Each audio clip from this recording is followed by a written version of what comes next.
like the silence before a thunderstorm. Cameras flashed, security details moved with precision, and reporters whispered predictions that no one dared say aloud. Inside, the hearing room was packed beyond capacity. The sign on the wall read, House Oversight Committee, Emergency Session on Civil Rights and Law Enforcement. But those words were just a formality. Everyone knew what this was. America was about to watch a war, not with fists or bullets, but with testimonies and truths sharper than any blade. At the center of this reckoning was a name already trending nationwide, Jasmine Crockett. And across the aisle, sharpening his voice like a dagger, sat Senator Ted Cruz, flanked by allies determined to defend the very system under scrutiny. The doors shut behind them with a hollow echo. This wasn't just a hearing, it was a battlefield. Jasmine Crockett entered without flinching, dressed in black, her expression steel-wrought. She walked past senators who had called her radical, past aides who tried not to meet her eyes, and sat at the witness table like it was her rightful throne. For her, this wasn't theater, it was personal. She had stood on protest lines where tear gas clouded the air and rubber bullets screamed through crowds. She had held mothers sobbing for sons who never made it home. And today she was their voice. The moment her name was called, a hush fell over the room like gravity had shifted. The chairman nodded. Cameras zoomed in. And then a voice cut through. I just want to make one thing clear, Ted Cruz said, his voice calm but coiled like a snake. This hearing, despite its lofty title, is nothing more than a politically charged stunt designed to smear the brave men and women in uniform. The words hung in the air, smug and deliberate. Some Republican members nodded in sync. Let's not pretend, Cruz continued, that law and order is the enemy. It was the opening shot in what would become one of the most explosive hearings in recent congressional history. But before Jasmine could speak, before the storm building in her chest could be unleashed, the committee chair raised a hand. The room, already taut with grief, fell into a deeper silence.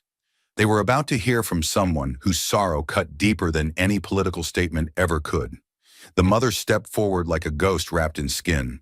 Her name was Latasha Rowe, and in her trembling hands she clutched a photograph of her son, Micah, 17, unarmed, a straight A student, now reduced to another name in America's long, bloody obituary of black youth. She didn't scream.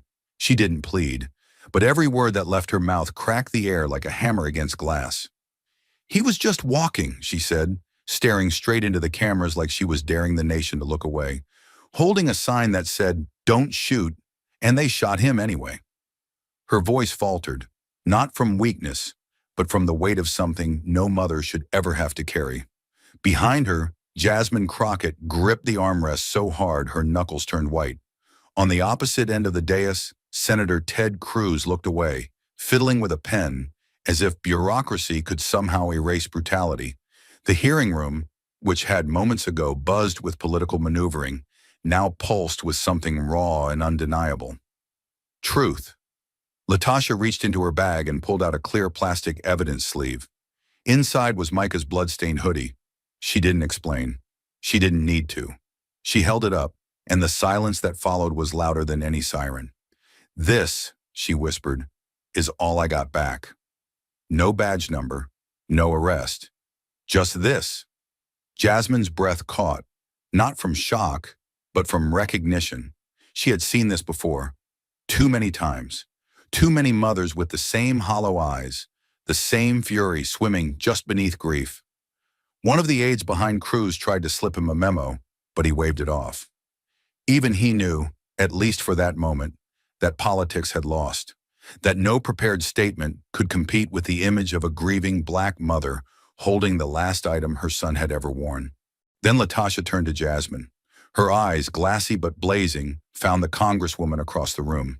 Please, she said, her voice quivering but unyielding, don't let them bury my boy twice. Jasmine nodded slowly. No speeches, no grandstanding, just a promise made in silence. Because this wasn't just testimony, it was a battle cry wrapped in mourning. And as Latasha was helped from the stand, her words didn't leave with her.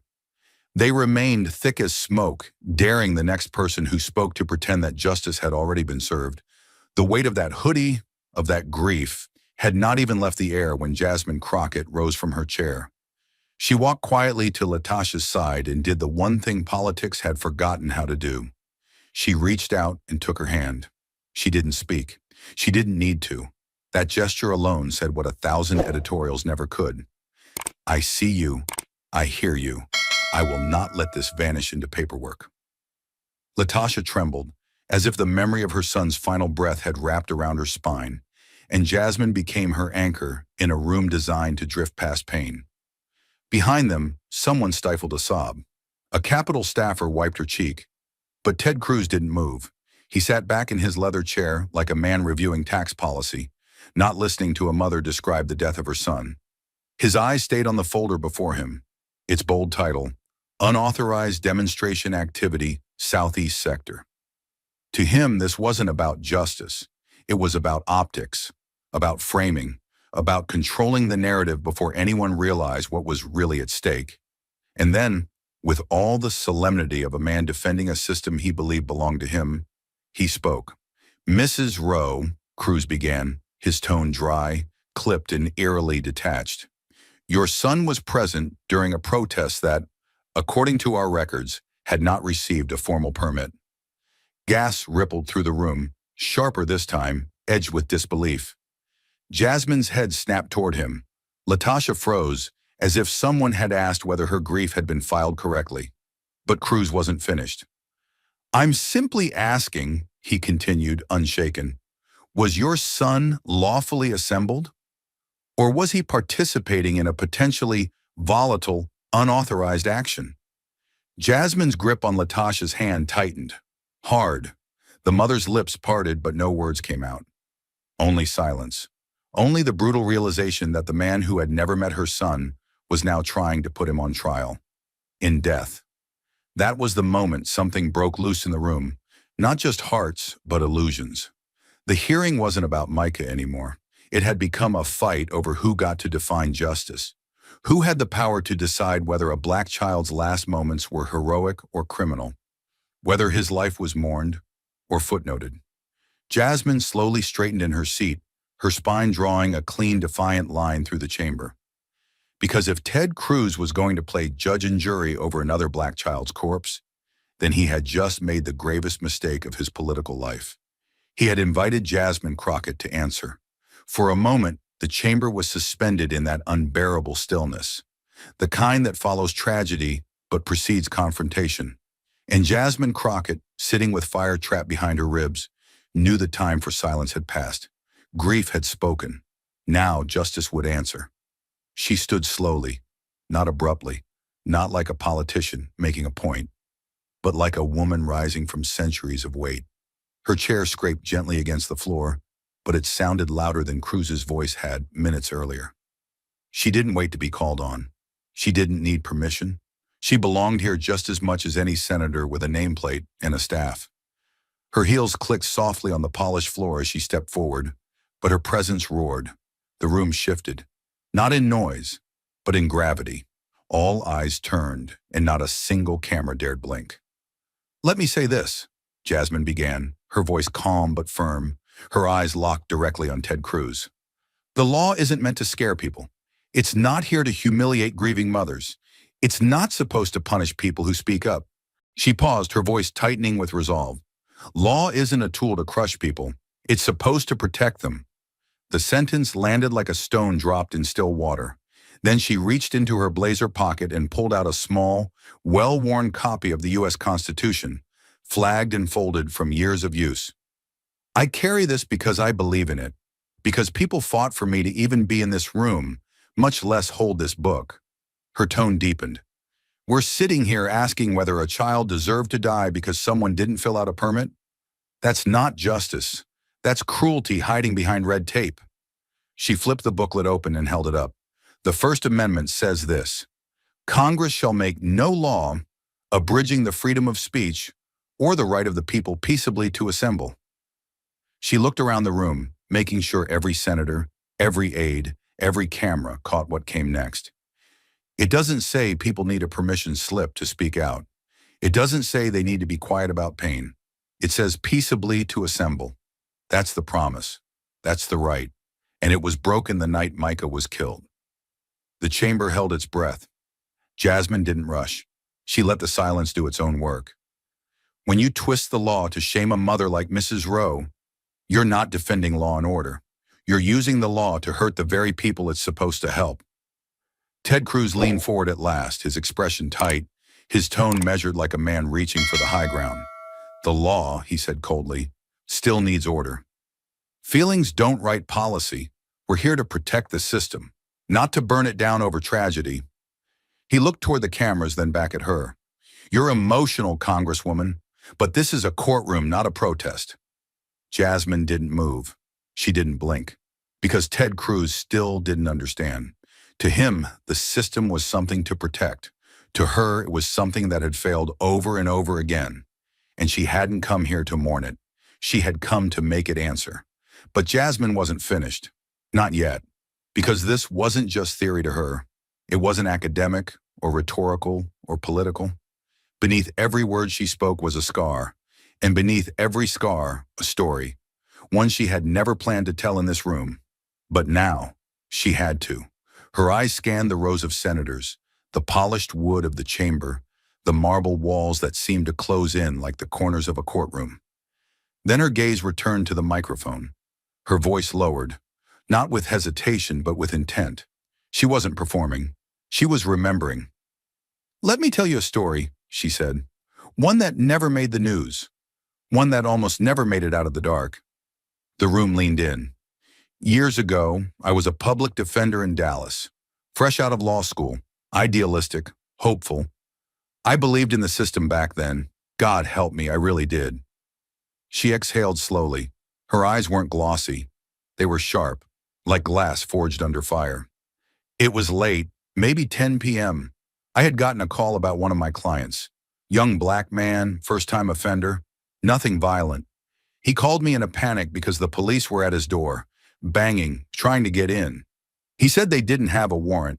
He said he didn't know what to do. And I told him, don't open the door. I'm coming. Jasmine paused, letting the room feel the clock ticking backward. 15 minutes later, I pulled up to that apartment complex. I wore a black pantsuit. I had my legal badge, my briefcase. I wasn't there to yell or argue. I was there to do my job. She straightened, but her voice grew quieter, forcing the room to listen even harder. I walked up to the officers, calm, polite. I introduced myself. I said, "Good evening. I'm the attorney for the tenant. Can I please see the warrant?" That's all. That was my whole offense. Asking for a piece of paper. A pause, not dramatic, necessary. The first officer didn't answer. He just looked at me.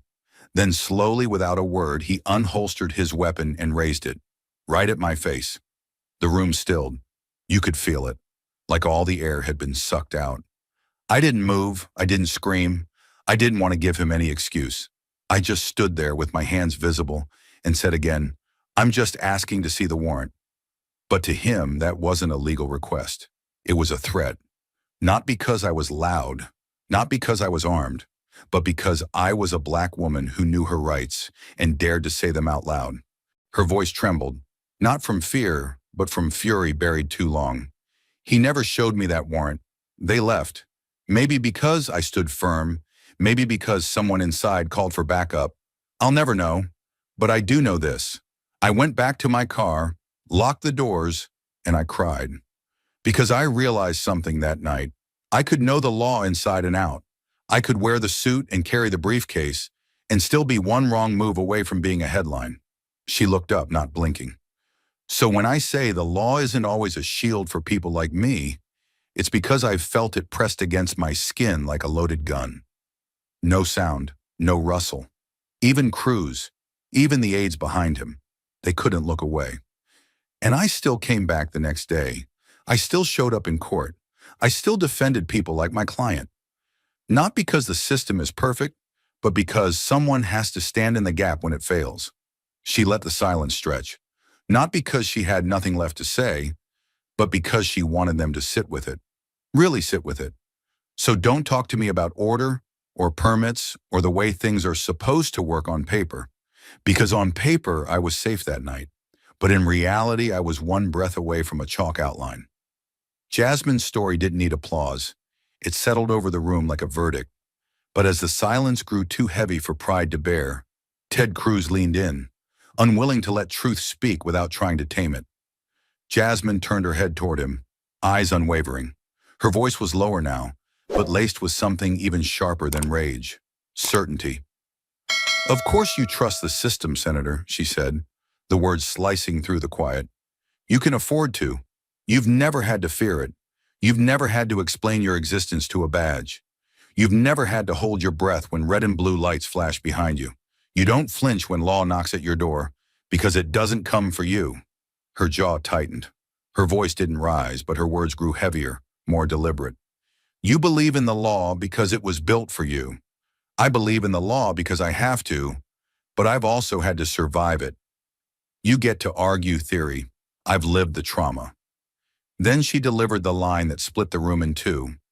"You can believe in the law, Senator, because it has never pinned you to the ground." A hush fell, electric and thick. Even the cameraman hesitated to blink. For one breathless second, it felt like something had cracked open, not just in the chamber, but in the myth of fairness itself.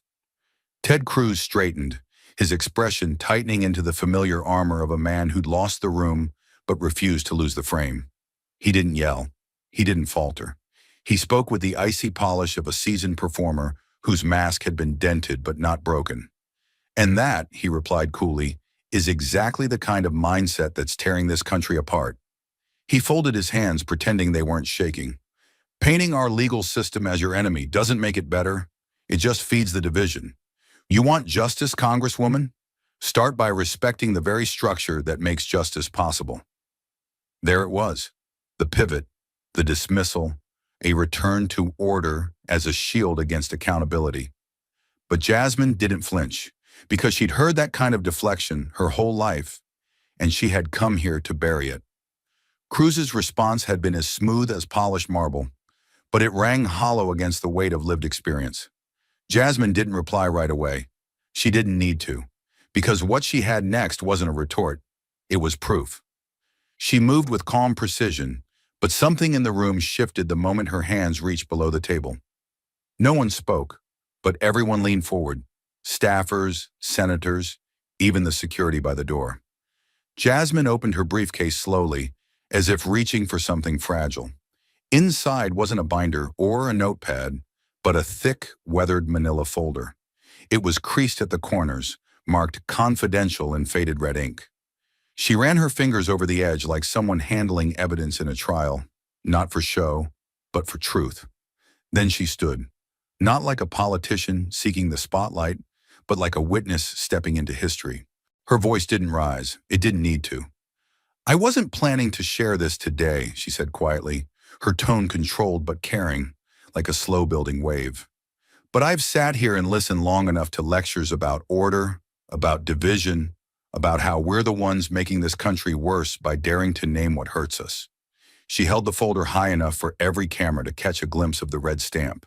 The room tensed. "This folder contains an internal whistleblower report from the Department of Homeland Security. It was never released publicly. It wasn't meant to be. But I have it, because someone inside couldn't live with what they saw." Gasps began to rise in the room. Cruz narrowed his eyes but didn't speak.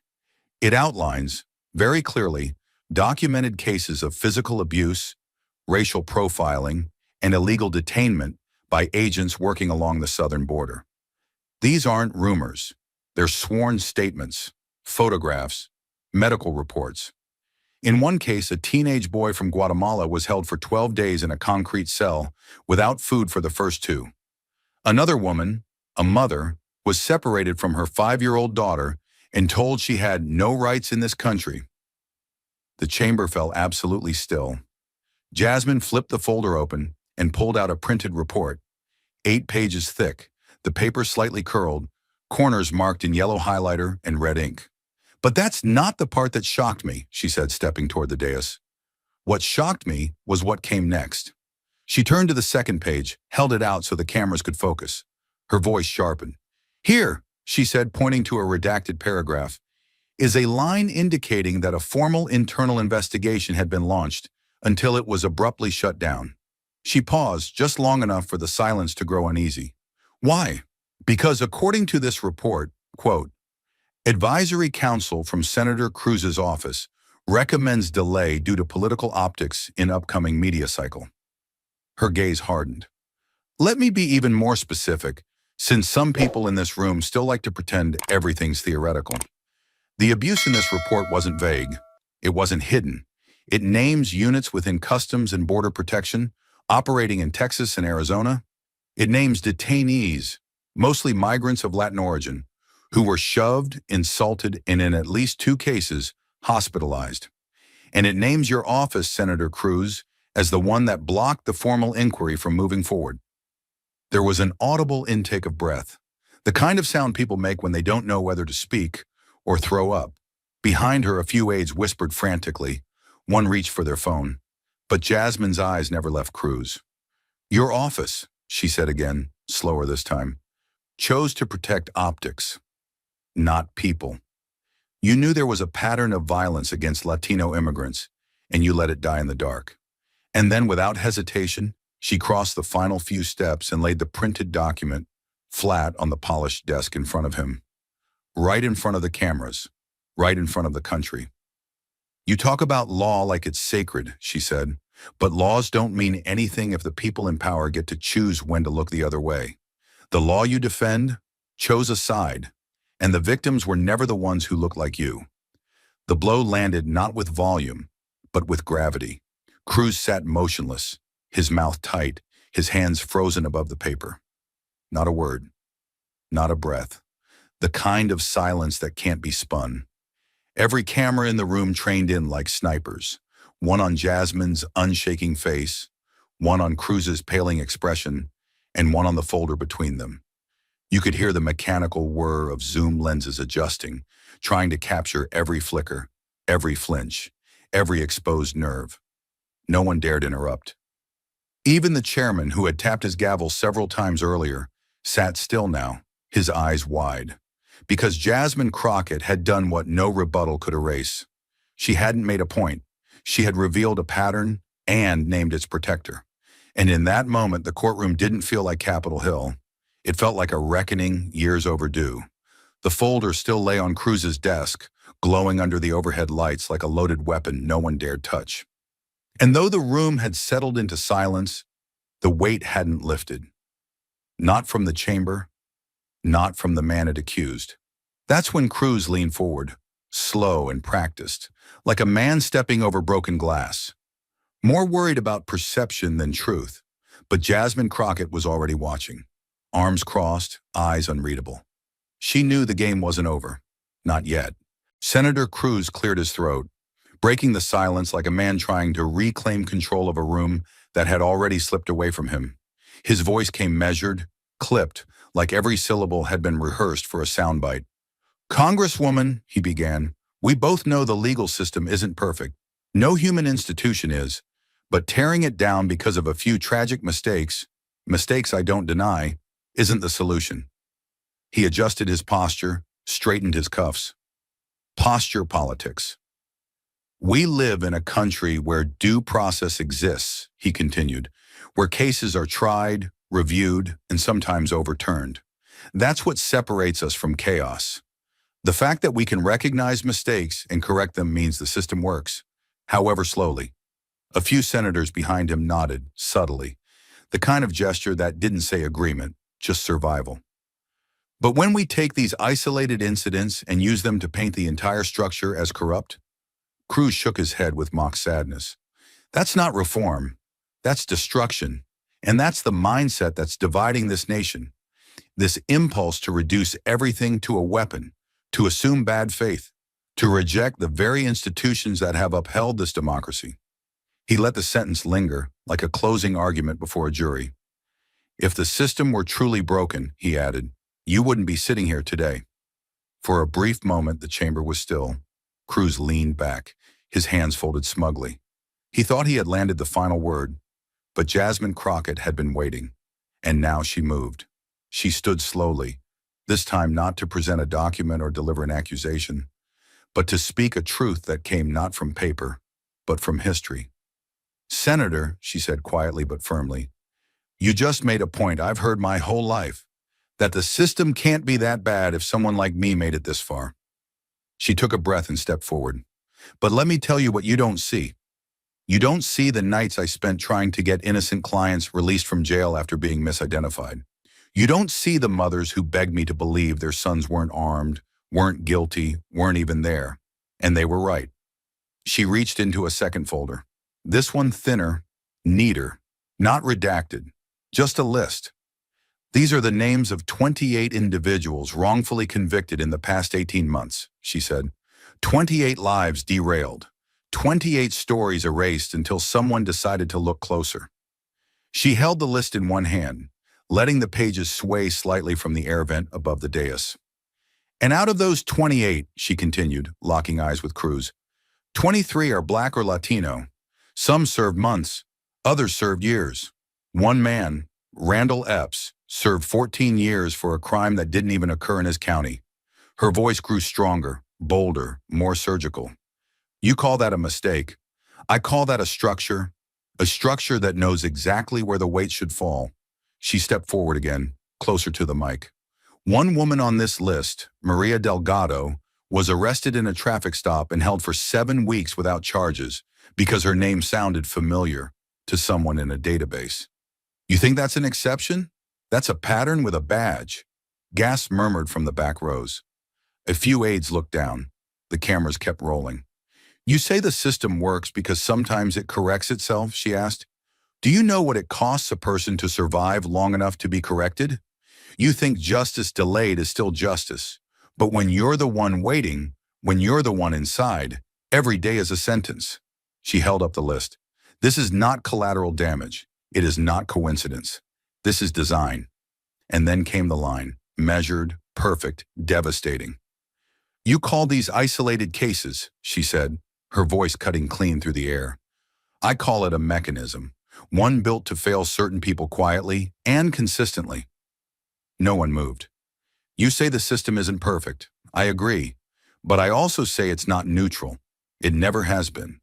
It was built by men who wrote one thing on paper and practiced another in law. And now we're living in the shadows of that design." She lowered the paper and let her hands rest on the table. "Senator Cruz, you can afford to call this imperfection, because it hasn't knocked on your door at midnight. It hasn't taken your brother or your father, or made you fear for your child's life every time they leave the house." Her eyes didn't waver. "But for the rest of us, what you call errors feel like outcomes." The silence was absolute. She turned toward the panel, speaking now not just to Cruz, but to the entire room. "We are not asking for perfection. We're asking for accountability, for a system that stops pretending its sins are isolated, for leaders who stop defending the status quo like it's some sacred artifact." One of the reporters scribbled furiously. Another just watched, stunned. "You can't reform what you refuse to admit is broken." Cruz didn't respond. He couldn't. The weight of her words wasn't something rebuttal could lift. And somewhere in that stillness, the tide shifted again. This wasn't just Jasmine defending herself anymore. She had become the voice of everyone who had been told they were a statistical error. And she had just made sure the whole country was listening. The hearing was over, but its fallout had only just begun. The words had left Jasmine's mouth like sparks, and now they were setting the nation ablaze. Within 30 minutes of the gavel striking, the internet split like a fault line under pressure. Trending across every platform from X to Instagram were 2 hashtags: YE, Stand with Cruz, and Tashin Crockett crushes. Cruz, dueling for dominance like flags planted on opposite ends of a battlefield. Clips of the hearing flooded timelines. Jasmine slamming the confidential report on Cruz's desk. Cruz staring stone-faced as she called the system designed. One video, slowed down and set to dramatic music, showed her saying, "You call this a mistake, I call it design," and had already racked up over 4 million views in under 2 hours. Supporters of Cruz called her performance an unhinged display of resentment, but her defenders saw something else, a reckoning decades overdue. "She didn't destroy Cruz," one tweet read, "she revealed him." In every comment thread, Strangers fought like family at Thanksgiving. One side clung to tradition. The other demanded a revolution. Over on cable news, the storm gathered faster than a hurricane on warm waters. Fox News launched its counterstrike before sunset. Host after host took their place like soldiers in formation. On the Ingram angle, Jasmine was described as the left's newest weapon of racial division. The chyron beneath her image read, Crockett, fury, not facts. Sean Hannity played the clip where Jasmine listed 23 wrongfully convicted people of color, then cut away saying, "See? This isn't about justice. This is about vengeance." A guest from a conservative think tank chimed in, calling her a chaos agent, trained in identity politics, more interested in headlines than healing. But perhaps the most inflammatory came from Tucker Carlson's podcast that evening. Jasmine Crockett wants to burn the Constitution and rebuild it in her own image. And if you think I'm exaggerating, watch the tape. Her name became a target. Her tone, her face, her earrings, even the way she said Mr. Cruz, all dissected for sport. But across the dial, CNN was building its own artillery. Anderson Cooper opened with a slow replay of Jasmine's speech, letting it run uninterrupted. When it ended, the panel sat in silence for a beat. Then former federal judge Letitia Grant spoke. That was not rage. That was legal brilliance. That was pain sharpened into precision. Don Lemon, appearing unexpectedly, shook his head in disbelief. She said what Black America has whispered in kitchen tables for years, out loud in front of power, with cameras rolling. The network ran a headline banner that read, "The voice the system tried to bury." Opinion pieces exploded across the media ecosystem.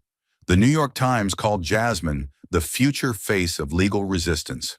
The Washington Post called her testimony a tectonic shift in congressional hearing culture. But the Wall Street Journal accused her of weaponizing emotion to blur the lines between anecdote and evidence. She was a Rorschach test for America's conscience. To some, a hero, to others, a threat. Back on social media, the war took stranger forms. A TikTok creator recreated the hearing with puppets. A parody account named Cruz was created and suspended within hours. Memes flooded Reddit. One showed Jasmine in gladiator armor, standing over Cruz with the words, "This is justice." In a popular podcast on Apple's Top 10, two Gen Z hosts broke down the hearing minute by minute, calling it the courtroom version of dropping the mic on injustice. Meanwhile, conservative influencers called her unhinged, emotional, and unprofessional. But the harder they tried to paint her as out of line, the more people tuned in to see the truth for themselves. Jasmine herself said nothing. No tweets, no interviews, no hashtags. She stayed quiet, letting the silence do what sound bites never could, make people wonder what she'd say next. But the silence wasn't empty. It was strategic. It was power, and it let the rest of the country speak in her place. In classrooms, in kitchens, in barbershops, in boardrooms, her words were repeated, not just the dramatic ones, not just design, but quieter lines too. The law doesn't fail everyone equally. Justice delayed isn't justice. It's survival taxed. You trust the law because it's never been used to pin you to the ground. Somewhere in Houston, a civics teacher changed her entire week's lesson plan. Somewhere in Montana, a father rewound the hearing footage and watched it with his son. And somewhere in Washington, aides were already drafting talking points, knowing full well the midterms just got a lot more complicated. The hearing had ended, but the air hadn't cleared. If anything, the silence that followed Jasmine Crockett's testimony was heavier than the noise. And in that silence, something darker rose. Not applause, not outrage, but a phone call no one expected. The call came in the dead of night. 2:14 a.m. Her apartment was quiet, save for the low hum of the refrigerator and the flicker of a street lamp outside. Jasmine had fallen asleep on her couch, fully dressed, still clutching the printed report that had shaken the Capitol just hours earlier. Her phone buzzed, screen glowing in the darkness, with an unknown number. El Paso area code. She let it ring once, twice, 3 times. Then she picked up. "Hello." The voice on the other end didn't sound like a journalist or a staffer, or anyone looking for a soundbite. It sounded like someone who'd been carrying a secret for too long and couldn't anymore. "Congresswoman Crockett," the voice rasped. "This is her. You don't know me. I was a Border Patrol officer, retired. I need to tell you something." Jasmine sat upright, heart suddenly alert. Her fingers tightened around the phone. "What is this about?" "It's about what you said at the hearing." The man, who only gave his name as Jim, continued. "About systems that pretend to be broken when they're actually working just as designed." There was a pause. "I served under the policy." Jasmine didn't speak, didn't interrupt. She just listened. And what she heard made the hairs on her neck rise. Jim detailed an unwritten code followed by Border Patrol officers in remote southern sectors, especially along Texas's borderlands. It wasn't official, and it was never discussed on paper, but everyone knew it existed. A verbal directive, a whispered instruction. If the person didn't have papers, Jim said, we weren't expected to follow procedure. Force was fine. Detainment was flexible. There was even a phrase for it. They called it the discretion buffer. Jasmine frowned. "That sounds like a loophole." "It was a hammer," Jim replied. "The calls for accountability were growing louder by the day," he said. "And someone, somewhere, needed to know how bad it had gotten, how far it reached, how long it had been ignored." "It started out subtle," Jim said. "Then came a shift about 18 months ago. After a few meetings with DHS regional attorneys, things changed. Orders came down more aggressively. Word got around that Senator Cruz's office had concerns about optics if certain reports got out. Suddenly, investigations disappeared. Complaints were unfounded before they were read." He hesitated, then added, "And if you brought it up, you were reassigned or retired early." That last part was why Jim was speaking now. Jasmine's hands trembled slightly as she tapped the screen and opened her phone's recording app. She started recording without saying a word. Jim kept talking, told her about a 16-year-old Honduran boy shoved face first into concrete after asking for water, about a woman who miscarried in a holding facility and was told her citizenship didn't include sympathy, about a memo, verbally delivered, that instructed officers to limit documentation of use of force if it involved non-status individuals. "And nobody stopped it?" Jasmine asked. "No one even tried," he said. Then came the final blow. "You want to know how we knew it was backed by DC?" he said. "Because whenever things got messy, we were told not to escalate, not for moral reasons, but because someone from Cruz's office would be calling for a status update." Silence. Then, "They weren't managing immigration. They were managing headlines." Jasmine closed her eyes. She thought about the hoodie Latasha Rowe had held up in the courtroom.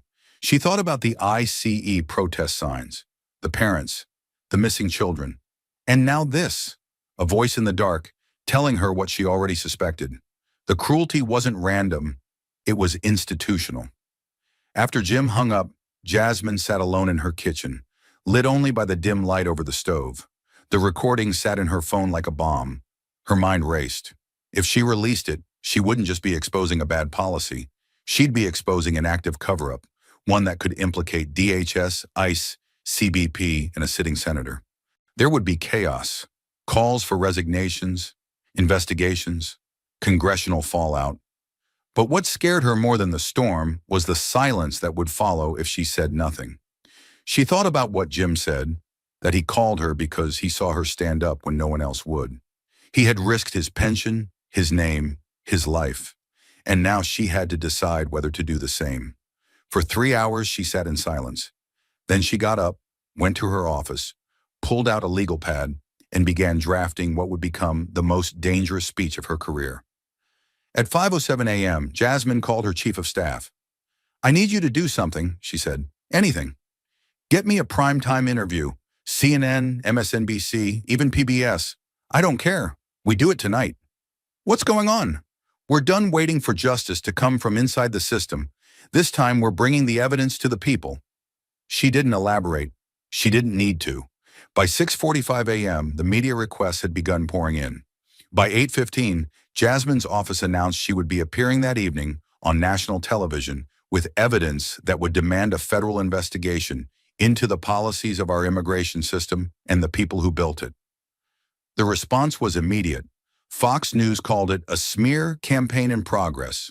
Tomi Lahren tweeted, "Brace yourselves, another performance incoming. Crockett can't win in court, so she's running to TV." But others watched in silence. Activists, journalists, legal watchdogs. They knew the difference between performance and proof. And if Jasmine Crockett was stepping into the lights with a recording, something was about to break. The nation had held its breath since sunrise, waiting to see if Jasmine Crockett would follow through on her word. By nightfall, the stakes had shifted from the chamber floor to the nation's living rooms, and Jasmine wasn't coming alone. She had brought the truth, and Cruz was about to run out of places to hide. The lights in the CNN studio were cold and clinical, but the tension in the air was electric. The program was billed as a special bipartisan dialogue on the future of justice in the American border. But everyone tuning in, every living room, every college dorm, every bar TV flickering above the hum of conversation, knew the real reason they were watching. Jasmine Crockett and Senator Ted Cruz, live unfiltered on the same stage, a reckoning in real time. The camera panned across the studio as Anderson Cooper opened the segment with measured calm. His eyes betrayed it, though. This wasn't just another roundtable. This was political dynamite. "Tonight," Cooper began, "we're joined by Representative Jasmine Crockett and Senator Ted Cruz. We'll be discussing recent allegations involving undocumented migrants and federal enforcement policy. But first, Congresswoman Crockett, I understand you brought something new to this conversation?" Jasmine didn't look to Cruz. She didn't need to. She looked straight into the lens, into America. "Yes," she said, her voice steady, clipped like a lawyer reading into evidence. "I've brought a piece of audio, a phone call, recorded 2 nights ago, from a former Border Patrol officer." Cooper's brow rose. Cruz's chin lifted. The room contracted. "It details an unofficial policy," Jasmine continued, "enforced along the southern border, a policy that encouraged violence against undocumented individuals, and more critically, it names your office, Senator Cruz, as advising DHS officials to delay investigations for political optics." A gasp rippled through the audience. Cruz's jaw twitched. "You're playing games," he muttered, but she was already reaching for the tablet on the table. She tapped play. The audio filled the studio. "We called it the discretion buffer. If the victim had no papers, it didn't matter. Nobody cared. Senator Cruz's office, yeah, they didn't write it down, but we were told make it disappear." You could hear a pin drop. The voice crackled, real, unequivocal, tired, a man confessing to something that had lived too long in the dark. They weren't managing immigration, they were managing headlines. When it ended, the silence was deafening. Jasmine leaned forward, voice calm as fire. "You can say it's fake, you can deny it, but every person watching tonight knows what they just heard." Cruz shifted in his seat. His face had gone pale, but his training kicked in like reflex. "That's hearsay," he snapped. "One anonymous voice on a recording doesn't prove anything. This is irresponsible, borderline slanderous." "And yet," Jasmine interrupted, "you still haven't denied it." His mouth opened, then closed. The studio froze. Even Cooper didn't speak. "Senator," Jasmine said, leaning closer, "you can say a lot of things, but tonight you can't lie your way past a grieving mother. You can't gaslight a country that's hurt enough. And you can't silence a man who finally told the truth, even if he was scared." Cruz's hands fidgeted. He reached for the talking points in front of him, but the audience wasn't listening anymore. Neither were the cameras. America had seen enough, and somewhere in homes across the country, people were texting one word to each other: finally. The broadcast had ended, but the aftershock had only begun. Across America, screens flickered to black, but no one turned away. Jasmine's recording hadn't just stirred outrage, it cracked something open, and in the echo of that fracture, Washington was forced to act. The Senate chamber felt different that morning, sterile, colder, as though even the marble had caught wind of what had transpired the night before. Staffers whispered behind folders. Reporters circled like hawks. And somewhere beneath the Capitol dome, Ted Cruz walked slower than usual, his leather shoes echoing like guilt across the tiled floors. Before the opening gavel, a private memo made its rounds through the Judiciary Committee. It bore a single subject line, typed in bold font, Provisional Recusal Recommendation, Senator Cruz. The chair of the Senate Judiciary Committee, flanked by legal counsel and visibly shaken by the public reaction, stood before cameras just after noon. Given the gravity of the allegations aired publicly and the material currently under review by the Office of Congressional Ethics, he said, we are requesting that Senator Rafael Edward Cruz temporarily withdraw from all deliberations and votes related to ongoing immigration oversight and Justice Department inquiries. No applause, no outrage, just a stunned stillness, like a storm had just passed, but no one dared believe the air was safe. The word recusal spread like wildfire across news tickers and notifications. CNN cut from a live hurricane update to announce it. MSNBC ran a red banner that read, Cruz faces ethics scrutiny after Crockett bombshell. On Fox, the response was defiant but uneasy. A guest host muttered, this isn't justice. This is political theater. But even he flinched when the network cut to footage of Cruz, caught walking out of the chamber, ducking from a wall of press, his eyes shaded by defeat. Meanwhile, Jasmine Crockett remained quiet. She wasn't in front of cameras or holding another press conference. She was back in her office, lights off, staring at the names of victims she'd scribbled months ago in the margins of her notebook. Names no one cared about until now. A staffer approached. They're saying Cruz might lose his seniority position. That's never happened before like this. Jasmine didn't even blink. It's not about him, she said. It's about what comes next. Outside, protesters gathered again. Some carried signs with Micah Rowe's face. Others held handwritten posters that read, the system knew. Crockett spoke. Now we see. Inside, senators argued over precedent, over whether a media appearance could really trigger an ethics crisis, over whether Jasmine had gone too far. But the nation had already made up its mind. She didn't go too far. She'd finally gone far enough. She didn't run for the cameras. She didn't cry victory. And she certainly didn't call it a win.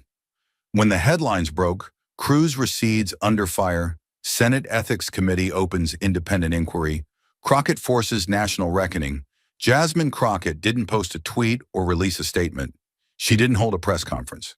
She walked into her office the same way she had every morning for years, alone, coffee in hand, eyes steady, lips pressed in that calm before the storm look the country now knew all too well. But America was no longer seeing her the same way. Something had shifted. Outside her D.C. office, protesters gathered not in anger, but in solidarity. A wall of handmade signs lined the barricades. Truth has a name. Jasmine, we've got your back. Not just a moment. A movement. One woman in her 60s stood holding a faded photo of her son, a victim of wrongful arrest 20 years ago. She held it against her chest and whispered into the air, this is the first time I've ever felt heard. On social media, her name surged past the noise. Politicians trended every day, but Jasmine Crockett didn't trend. She rose. She was no longer just a congresswoman from Texas. She was a generational fault line, splitting the old guard from the new, the whisperers from the truth-tellers, the comfortable from the called. New York Times columnist Jelani Marsh wrote, what Crockett did wasn't just hold a line. She dared to redraw it, against a party, against a power structure, and most importantly, against silence. A student at Howard University painted a mural 2 stories high. It showed Jasmine standing beneath storm clouds, holding a gavel carved from firewood, flanked by the names of victims lost in border custody and police custody alike. At the bottom were words scrawled in graffiti paint. She asked the question no one wanted answered. What if the system isn't broken, but built this way? In Capitol Hill corridors, there was nervous laughter. The old guard hoped this would pass, that the news cycle would eat its tail, that Jasmine would be labeled radical, divisive, unfit. But none of those labels stuck, because she didn't shout them down with noise. She dismantled them with facts, with footage, with files, with a voice not polished for sound bites, but honed by survival. Young aides began quoting her in briefings. A 14-year-old girl in Arizona went viral for saying, on TikTok, "When I grow up, I don't want to be a pop star. I want to be Jasmine Crockett." Her team began receiving thousands of letters, handwritten, typed, translated, some from undocumented mothers, some from federal agents who had looked the other way, some from judges, quietly thanking her for the courage they never found inside a robe.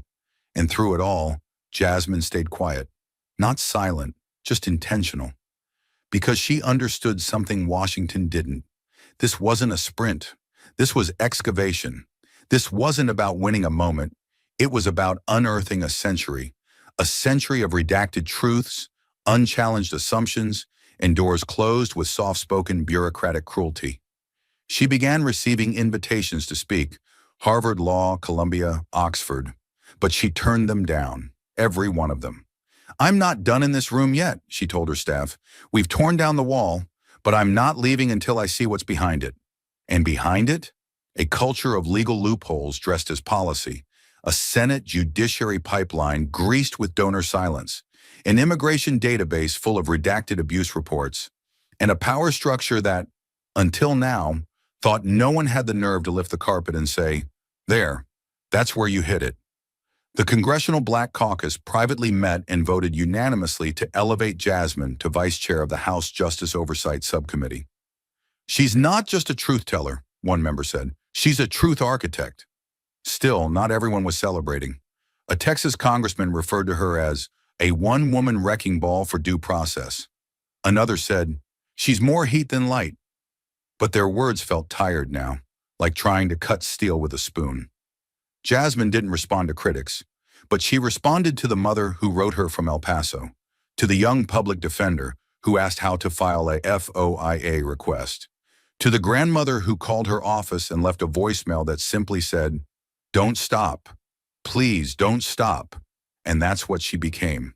Not a viral sensation, not a headline, not a temporary scandal, but a symbol, a walking, speaking, unrelenting symbol of what happens when someone finally decides that truth isn't something you wait for. It's something you drag into the light, kicking and screaming, if you have. The chants outside the Capitol faded into nightfall, and for the first time since the whirlwind began, Jasmine Crockett allowed herself a quiet room and a single thought. If a story can shake a nation, its lesson must be strong enough to steady it. The first lesson came wrapped in discomfort. Power does not yield to polite requests. It only recoils when truth is dragged into daylight, fingerprints and all. Jasmine learned that the law's language may promise equality, yet its enforcement can still choose its favorites with ruthless precision. Cruz's downfall was not triggered by noise, but by the unignorable clarity of a recorded confession, proving that facts, not fury, bend the arc of history. In every unjust verdict and every redacted report, the system counted on silence to keep turning its gears. Jasmine's defiance broke that silence like glass and scattered its sharp edges across the Senate floor. Her courage exposed a blueprint of neglect, the unwritten orders, the discretion buffer, the spreadsheets of vanished names, and forced the country to admit that injustice is rarely an accident. It is often an algorithm disguised as order. When the public heard that recording, they finally understood that paperwork can bruise as deeply as batons, and that unchecked discretion is just violence in a tailored suit. The human message is blunt. Transparency is not a courtesy, it is a lifeline. If institutions refuse to show their seams, citizens must be ready to pull the thread themselves. Only then does power remember who put it there. The second lesson is carved into every mother who raised a photograph of a lost child and begged the nation to look. Empathy, Jasmine discovered, is the most under-leveraged weapon in politics because it cannot be filibustered, gerrymandered, or lobbied away. When Latasha Rowe held her son's blood-soaked hoodie before Congress, she transformed statistics into flesh, and no talking point survived the tremor that followed. A just society is measured not by how calmly it reads the Constitution, but by how fiercely it protects the bodies that the Constitution forgot to defend in practice. If grief remains trapped in private living rooms, cruelty thrives. But when grief steps into public record, even marble columns can shake. Jasmine's moral calculus was simple. Policy without pain is theory, and theory without faces is fraud. The moment lawmakers were made to see Micah's hoodie under studio lights, they could no longer tuck the issue into committee recess. That visceral reminder redefined justice as an act of shared mourning, not abstract debate. The human message is stark. We either honor each other's tears or prepare to drown in them together. A nation that dares to look away from one broken family will soon awaken to a country littered with broken trust. The third lesson speaks to everyone who has ever been told to wait, to be patient, to let the process work. Patience, Jasmine realized, is often the handcuff that civility places on urgency. The proper channels are essential, but they are also the favorite hiding place of cowardice when injustice grows inconvenient. By the time Cruz invoked isolated incidents, 23 families had already buried isolated sons. Jasmine's decision to bypass closed-door committees and enter the public arena was not grandstanding, it was triage.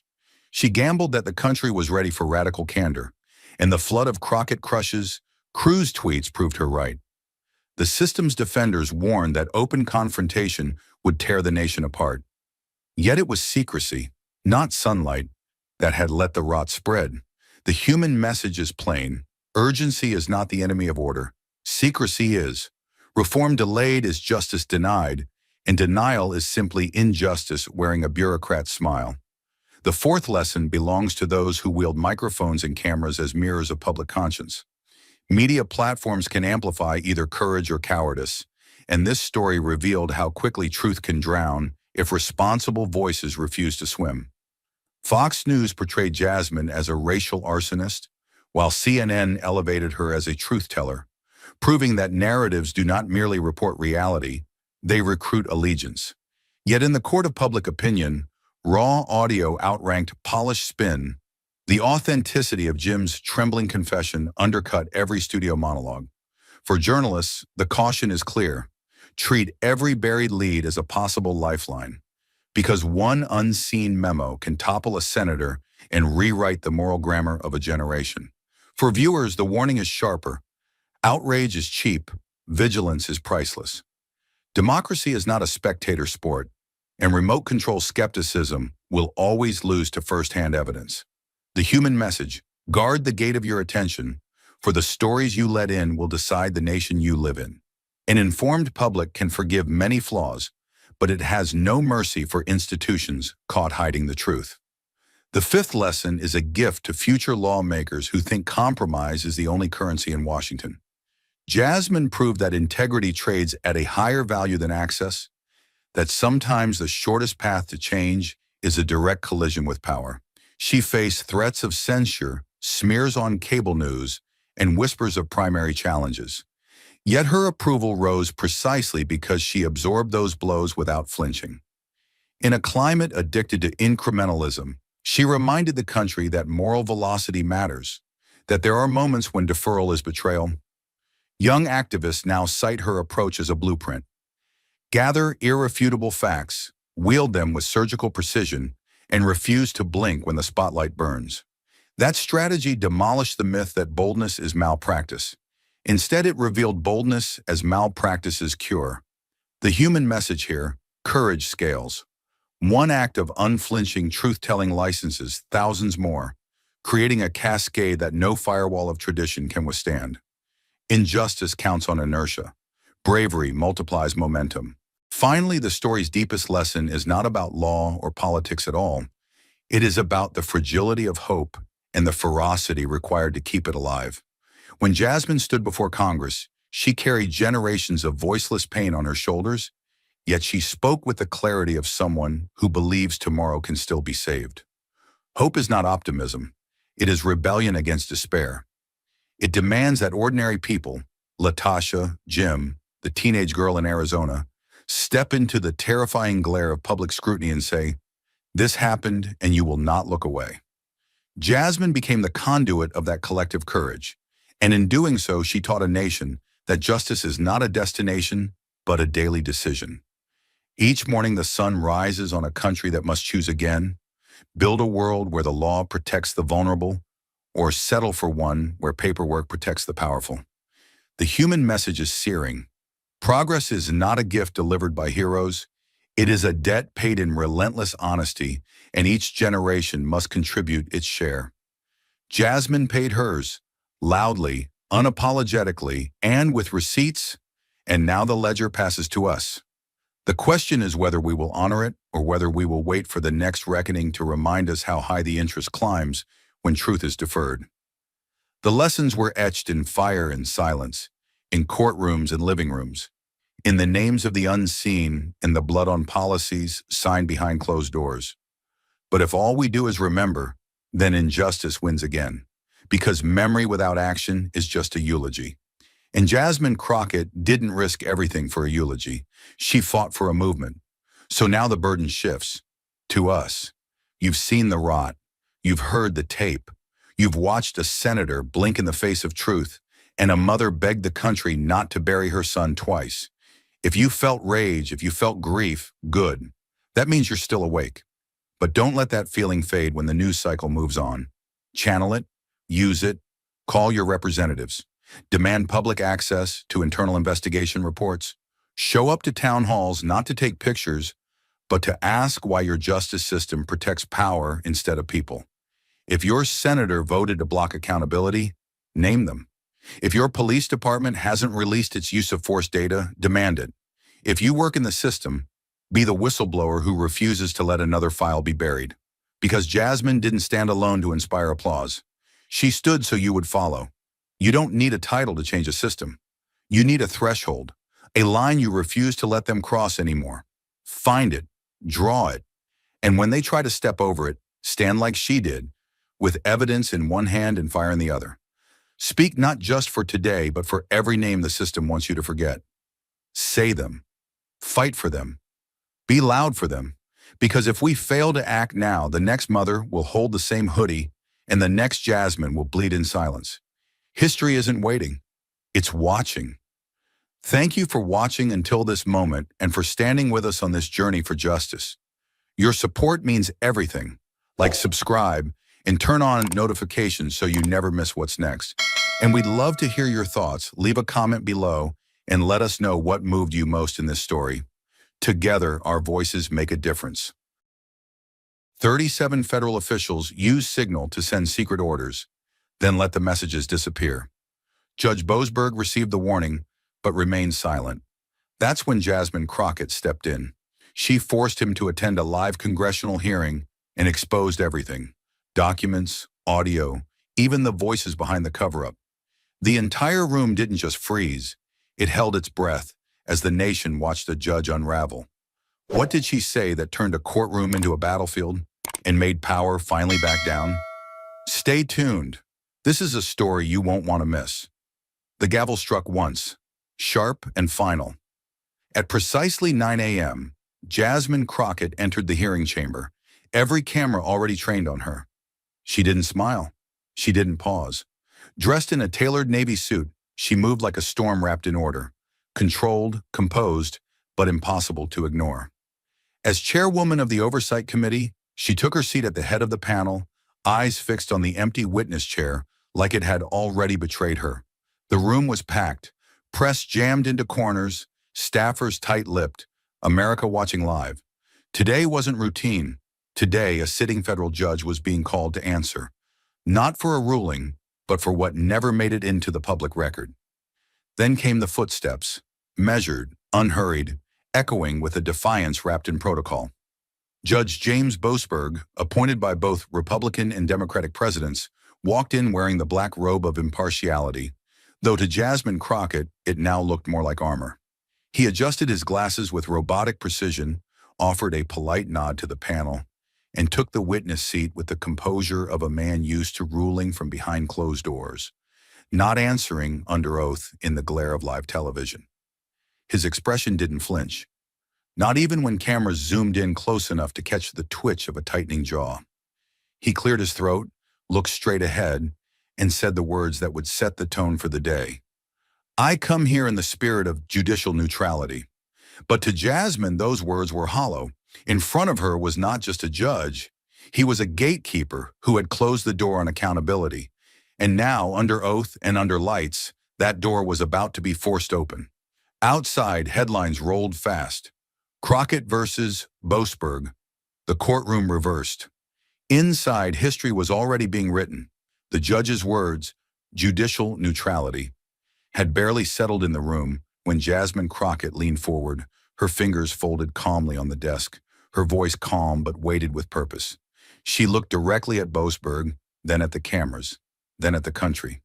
"Let me be absolutely clear," she began, her tone controlled, but her eyes unblinking. "In this country, laws are not meant to disappear like a signal message after 10 seconds. Justice doesn't have an auto-delete function."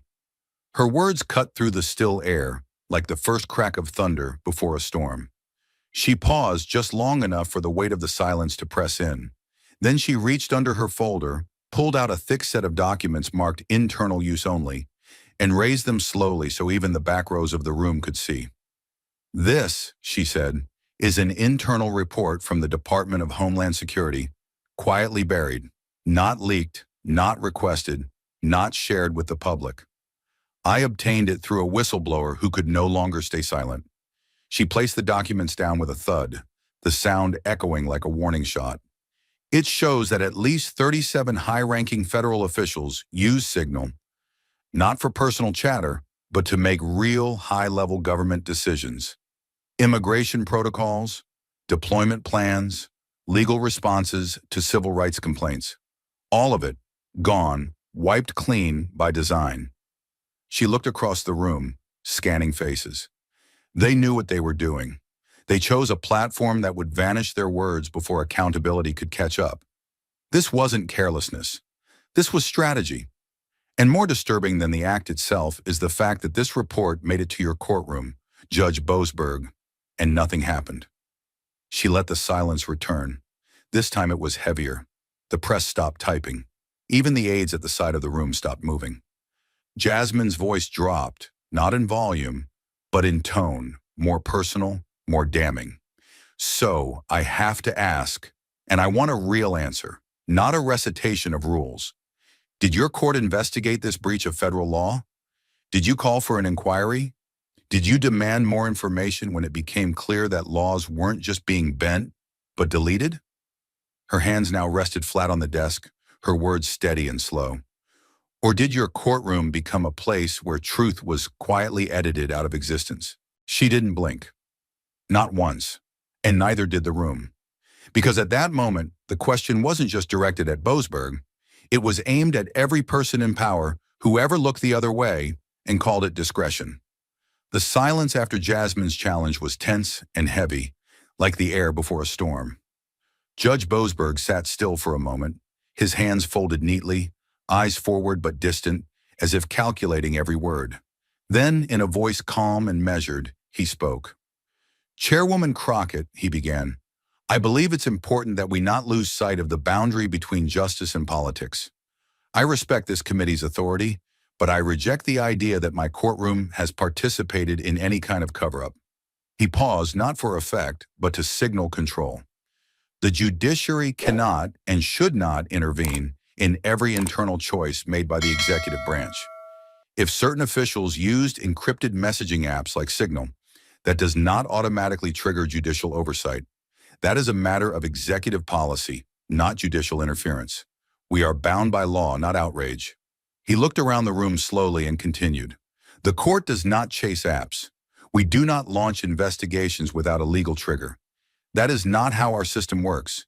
We act on the facts brought before us, within the limits of the law, not based on public pressure, no matter how intense." His voice never rose, but his words landed like a quiet wall going up. Each sentence designed to deflect, to reframe the narrative, to suggest that Jasmine's urgency was an overreach rather than a warning. Then came the real shift. Microphones around the room clicked on. Several lawmakers, mostly from the opposing party, leaned forward to speak. "We must be careful," one said, "not to turn this committee into a political theater." Another added, "Judge Boasberg is not on trial here. He is a representative of an independent branch of government, and this line of questioning is dangerously close to harassment. Cameras zoomed in on Jasmine as the room's energy shifted. The support she had commanded just moments earlier now felt shaky, uncertain. She said nothing, but her grip on the desk tightened. It was clear what was happening. They weren't defending the truth. They were defending the institution. Not because it had done the right thing, but because they were afraid of what it would mean if it hadn't. And in that moment, Jasmine wasn't just facing a judge. She was facing the reflex of a system trying to protect itself from accountability. The words of Judge Boasberg were still echoing, measured, polished, and wrapped in legal caution. But Jasmine Crockett didn't blink. She leaned back for a moment, let the room settle into the illusion of his control, then quietly reached into the stack of documents before her. Her movements were slow, but not hesitant, more like someone reaching for a match in a room soaked with gasoline. "If this court doesn't chase apps," she said, voice steady and low, "then perhaps it should at least read the evidence already sitting on its desk." She lifted a thick gray folder, and the room instantly shifted. It was clearly labeled in bold red, "Not for public release." She paused just long enough for every camera to catch it. The click of shutters returned, louder this time, as if the press had just remembered why they were here. "This document," she continued, holding it up with one hand and sliding a copy toward the judge with the other, "is a leaked internal log from the Office of Military Response Coordination." She looked around the room, locking eyes with her colleagues. Not a newspaper story, not a political memo. This is the raw material, the kind of record the public is never meant to see. She opened the folder with both hands and began to read, each word clear and deliberate. March 4th, 2:17 a.m. Encrypted signal thread initiated between 3 DHS officials and one high-ranking military advisor. Topic: relocation of tactical border units. Directives given. Timeline: immediate. The room went completely silent. Even the quiet rustling of paper stopped. Jasmine looked straight at Boasberg now. No performance, no theater, just truth. "That was a military order," she said, "given through a disappearing message. No documentation, no formal oversight, no authorization that would ever show up in a chain of command." She closed the folder, then laid her hands flat on the desk. This wasn't a casual text between coworkers. This was the U.S. government issuing off-the-record military orders in the middle of the night. Orders that were designed to vanish before accountability could catch up. She leaned forward, her voice quiet but unshakable. "And your court, Judge Boasberg, received this report and moved on." Every eye in the room turned to him. His fingers tightened slightly around the edge of his chair. For the first time all morning, the mask of composure cracked. Barely, but enough for the cameras to see. And Jasmine let the silence return. Not because she had nothing more to say, but because the truth was loud enough now. As the weight of the military signal message still hung in the air, Jasmine Crockett didn't let the pressure fade. She leaned forward, calm but relentless, and pulled out one final document. Just a single sheet of paper, but somehow heavier than the folder before it. Her voice dropped lower, steadier, like someone lowering a hammer with precision. "And if anyone still thinks this was just a case of miscommunication," she said, holding the paper between her fingers, "you'll want to read this."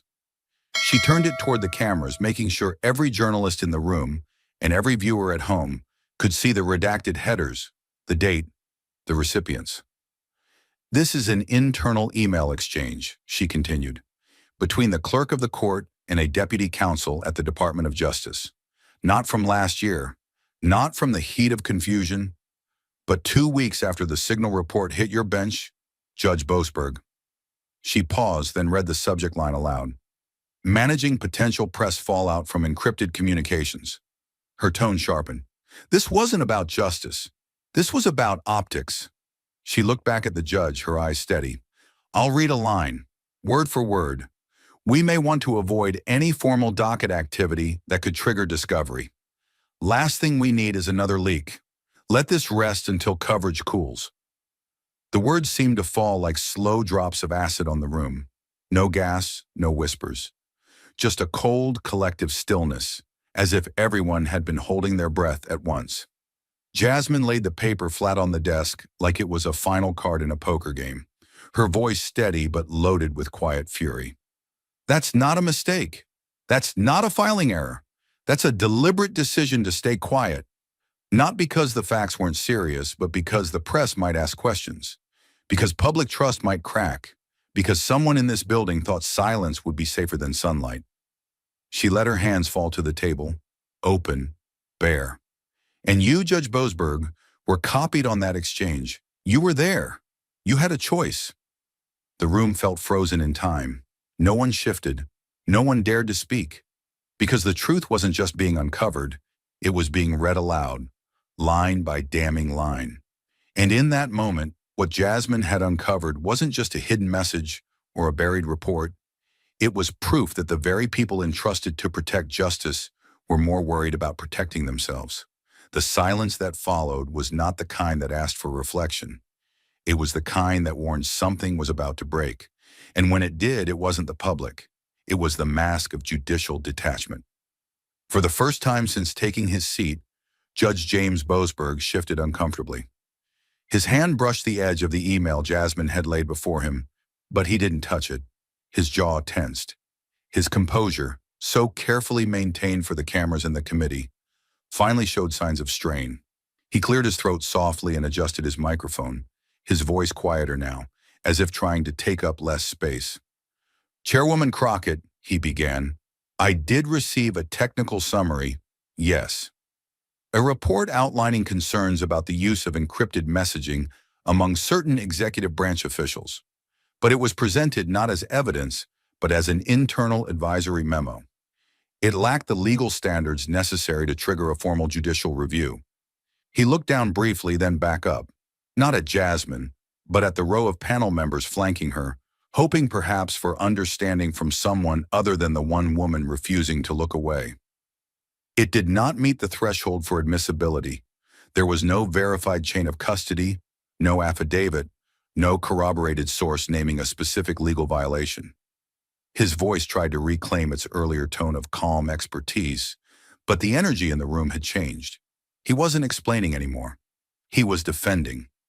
In my judgment, it was insufficient to justify further action from the bench. Jasmine let him finish. She didn't interrupt. She didn't blink. She waited, eyes fixed on him like a prosecutor waiting for the witness to finish digging his own grave. And then she spoke. So you received a document that described classified communications happening off the record, she said slowly, involving military directives, internal legal strategy, and attempts to avoid transparency. She leaned in, her voice louder now, not shouting, but filled with righteous fire. And your response wasn't to flag it, not to ask for clarification, not even to send it to an ethics office or oversight council. Your response was to file it away? Boasberg looked as if he'd been caught halfway between two thoughts, one of protocol, one of regret. That's not what I said, he replied carefully. My office, acknowledged the memo and noted its contents, but then why? Jasmine cut in, her voice now clear and firm. Did you not request an independent investigation? If you believed your court couldn't act, why didn't you refer it to someone who could? Her hands were open on the desk now, palms up, not in surrender, but in raw demand for accountability. You sit here and say the document didn't meet the legal threshold, but you had the power to ask for answers. You had the authority to raise the alarm. Boasberg paused again, and in that pause, the weight of the institution seemed to lean back into him, like a great marble column settling onto its pedestal. Because, he said at last, there was no clear jurisdiction, no defined legal mechanism for a judge to initiate that kind of external inquiry based solely on an internal report. There was no clear path of authority. The words dropped like iron. The tone was soft, almost apologetic. But the effect was devastating. Across the hearing room, you could hear pens stop scribbling. Fingers hovered over keyboards, uncertain whether what they were hearing was real. Jasmine sat in silence for a moment, visibly restraining the fury that wanted to rise. Then she laughed, a short, bitter breath. No clear jurisdiction, she repeated, as if tasting the words. You're the presiding judge of one of the most powerful federal courts in this country. You oversee matters of surveillance, secrecy, and national security. You issue rulings that shape how our government spies, stores, and responds. She leaned in closer, her voice sharp enough to cut steel. And when you saw a report showing that the law might be actively circumvented, you hid behind ambiguity? Gas whispered across the rows. A few lawmakers shifted in their seats. One aide dropped a pen. The atmosphere was no longer tense. It was electric, vibrating with disbelief. Jasmine didn't let up. Let me ask you something directly, Judge. If that memo had come from a protest group, a whistleblower outside the government, a journalist with a tip, would you have said the same thing? That you had no authority? Or would you have issued an injunction, a subpoena, a protective order within the hour? Her tone didn't waver. It drilled deeper. Because what I see here is a different kind of silence, the kind that chooses comfort over conflict, that lets power protect itself. Boasberg's hands were now folded tightly on the table, his knuckles slightly white. His voice, when it returned, was smaller than before. I acted according to what the law allows, he said, and what it does not. Jasmine's reply came without hesitation. Then maybe the law isn't the only thing that failed. A long silence followed. It wasn't the quiet of respect. It was the silence of a system caught looking the other way. Reporters exchanged glances. Staffers sat frozen, afraid to move. And in the center of it all, Jasmine Crockett remained still, her expression hard, her voice low. The American people don't get to hide behind unclear jurisdiction, she said. When they make a mistake, they're held accountable. When they miss a deadline, they pay the price. But when someone in power erases messages, hides decisions, and lets it all vanish in encrypted shadows, somehow that's unclear jurisdiction? She leaned back finally, but her voice stayed steady. You were trusted to defend justice, Judge. Not just process, not just policy, justice. And if the law gave you no clear path, then you should have lit one. No one in the room breathed, not because they were stunned, but because they knew she was right. And for the first time that day, even the walls of power felt like they had nothing left to say. Judge Boasberg had just declared that the law gave him no clear path. But Jasmine Crockett knew better, because someone, somewhere, had already lit that path. He just chose not to walk it. Without breaking her gaze, Jasmine reached for a new folder. This one thinner, more worn, its tab marked in green instead of red. She didn't speak right away. The silence was part of the strategy. She let it stretch, just long enough to make everyone lean forward, wondering what else she had. Then she said, Madam Clerk, please call our next witness. A quiet murmur rolled across the room. The witness hadn't been announced in advance. There was no name on the schedule. Even Boasberg looked up, eyes narrowing just slightly, a flicker of uncertainty passing across his otherwise rigid face. The chamber doors opened, and in walked a man in a plain gray suit, no tie, a folder tucked under one arm. He was in his late 50s, his expression tired but alert, like someone who had carried too much for too long. As he stepped up to the table and took his seat, the entire mood shifted again. This wasn't a pundit or a politician. This was someone who had lived inside the machinery. Jasmine gave a brief nod, then turned to the room. This is Mr. Daniel Rains, she announced, former Chief Information Security Officer for the U.S. District Court for the District of Columbia. A few journalists in the gallery sat up straighter. The title alone meant something. Rains cleared his throat and adjusted his microphone. I served in that role for 13 years, he began, voice measured, deliberate. I resigned last November after repeated internal disagreements regarding the court's approach to digital communications, encryption policies, and data retention. He paused, then looked directly at Jasmine. I asked to testify today because I can no longer remain silent. Jasmine leaned forward, her tone respectful but direct. Mr. Rains, in your position, were you ever made aware of the use of encrypted messaging platforms, specifically Signal, by court staff or individuals interacting with the judiciary? Rains didn't hesitate. Yes, repeatedly.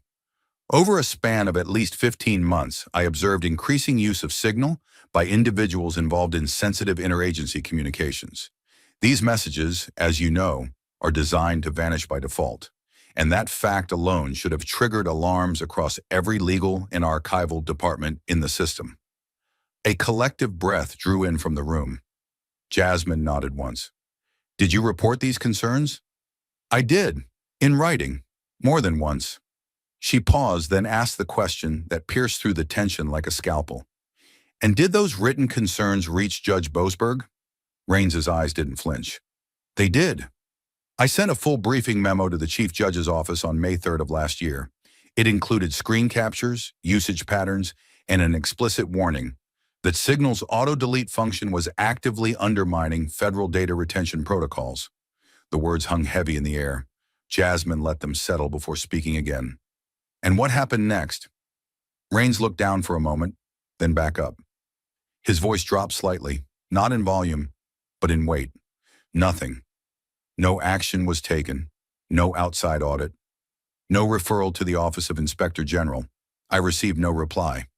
A week later, I was asked to shift my focus to physical access systems and cybersecurity training modules.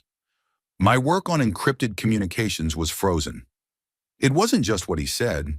It was how casually damning it all sounded. Jasmine inhaled slowly and sat back, giving the press time to absorb it. Then she leaned in again, her voice softer now but sharper.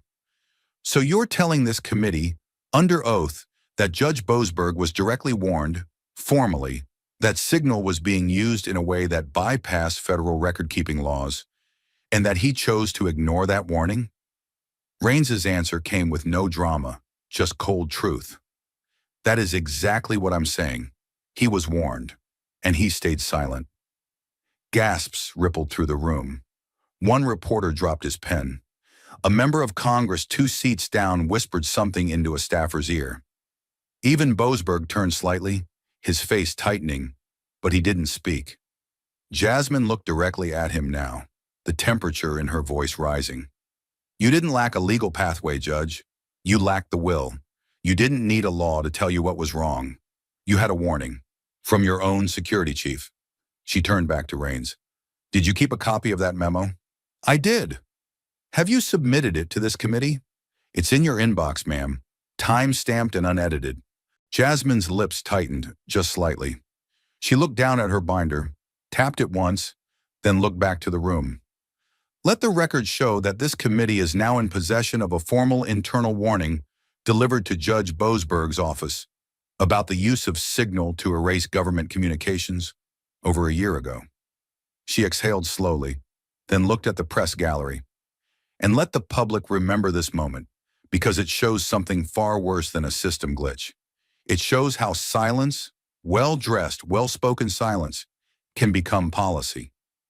Raines remained still, his face pale but firm.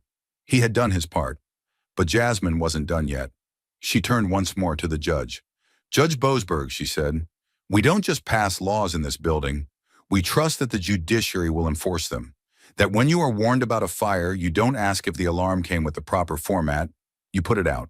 She leaned forward again, her voice like a closing door. You didn't put it out. You shut your office door and let it burn. The judge sat in silence. There was no defense strong enough now, and the room knew it. All of it, every seat, every screen, every American watching from home. Because in that moment, the robe no longer looked like authority. It looked like cover. The testimony had cracked the foundation, but it was Jasmine's silence afterward that made the weight unbearable. In that silence, Judge Boasberg finally snapped. He shifted in his seat, more aggressively this time. Gone was the quiet restraint, the deliberate calm that had defined his presence all morning. His fingers clenched the sides of his chair as if bracing for impact, not from a blow, but from a truth too heavy to deflect. He looked up, not at Jasmine, but through her, his voice no longer measured. You're out of line, he said sharply. This entire hearing is out of line. He turned fully toward her now, the weight of years on the bench suddenly replaced by something raw, something personal. You are not my judge, Madam Crockett, he snapped. You do not get to sit there and drag this court's name through the mud based on half-verified emails and political theater. Gasps rose across the room. Lawmakers turned. Staffers froze. For the first time, It was Boasberg who had raised his voice, not Jasmine. He leaned forward, his eyes narrow, voice shaking ever so slightly with restrained rage. "This chamber is not a courtroom," he continued, "and I will not allow myself or the entire federal judiciary to become props in your televised performance." His words echoed hard against the marble walls. "You want headlines, Congresswoman? You have them. You want a soundbite? Take it. But don't pretend this is oversight. This is ambition dressed as justice." The tension became unbearable. One lawmaker reached to turn off their mic. Another mouthed something to an aide. A ripple of discomfort passed through the press gallery, like something sacred had just been broken. But Jasmine didn't flinch, not even a blink. She let the judge finish. She gave him space to empty himself of every line he had rehearsed in silence. Every ounce of the power he still believed insulated him. And when he was done, she leaned forward, slow, controlled, deliberate, and spoke in a voice that didn't rise but somehow cut even deeper. "This," she said softly, "is not performance. This is not theater." She looked around the room, her gaze steady, letting each person in the room feel what she meant. "This is history." Her tone didn't waver. It didn't need to. "And if you feel uncomfortable, if you feel exposed, then maybe, Judge Boasberg, it's because this is the first time your courtroom isn't sealed. The first time the people can finally see what happens behind closed doors." She paused just long enough for the silence to become a verdict. Then she added, "No one is above this table, not you, not me, not the Constitution, and certainly not the truth." Boasberg's hands now rested still on the desk, but his face was red, jaw locked. You could almost see the internal battle. The years of practiced control wrestling with the reality that the robe no longer made him untouchable. "You think this is justice?" he asked, lower now but laced with disdain. "Letting unelected staffers leak confidential documents and letting Twitter mobs decide what's lawful?" Jasmine kept her voice calm, grounded in something deeper than anger. "I think justice is finally being able to ask the questions your courtroom won't. I think justice is knowing that when a whistleblower speaks up, they won't be buried by the silence of powerful men in robes."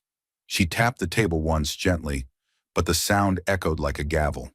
"You don't get to sit behind the curtain and expect the public to keep clapping." The room held still, as if waiting for someone to blink. But no one did. Not Boasberg, not Jasmine, not the press.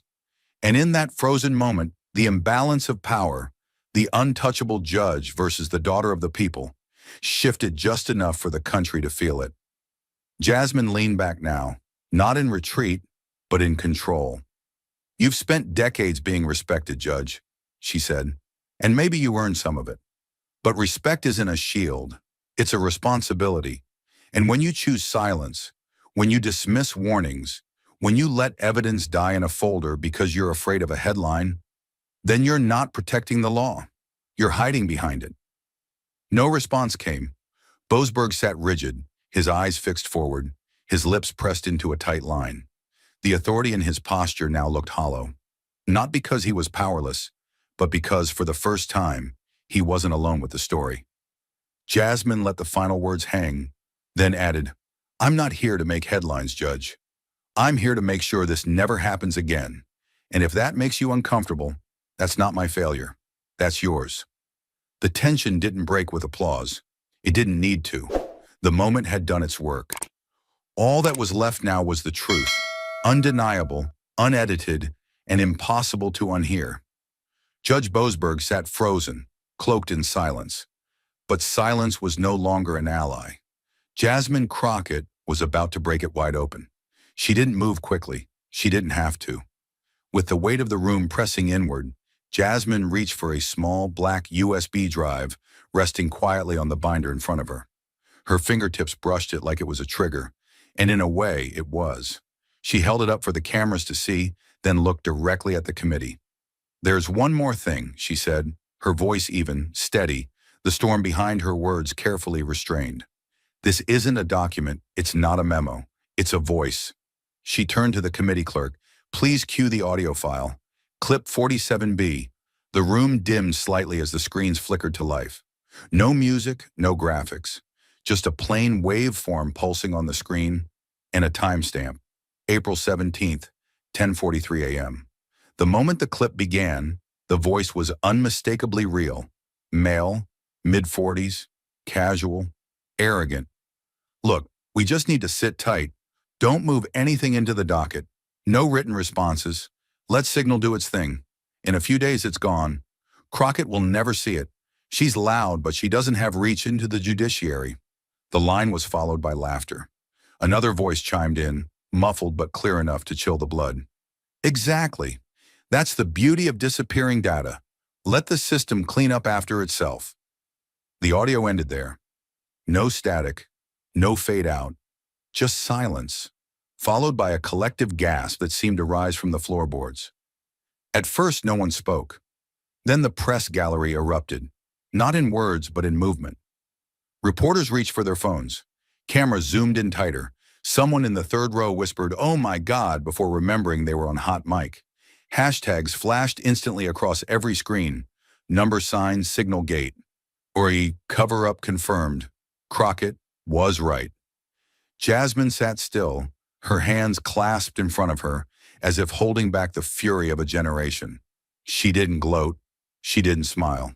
Her voice came next, soft but sharp enough to cut bone. That voice belongs to a former legal advisor to the administrative office of the U.S. courts, she said. That conversation was recorded accidentally during a remote compliance call. It was sent anonymously to my office 2 weeks ago. She paused, then added, "We verified the voice. We confirmed the time. We matched the content to a known communication blackout window following the DHS signal messages."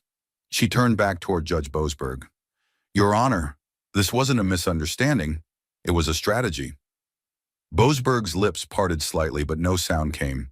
His eyes didn't meet hers. His hand trembled faintly on the edge of the desk. Gone was the man of marble dignity. What remained was a shell of silence, surrounded by the evidence he had once believed would vanish. Jasmine didn't stop. They weren't afraid of being wrong. They were afraid of being seen. And now, finally, they are. Her tone lifted slightly now, not with pride, but with clarity. This isn't just about disappearing messages. It's about a disappearing conscience, a vanishing sense of duty, a system so confident in its secrecy that it forgot people still care about the truth. She let her eyes scan the committee, the audience, the rows of press.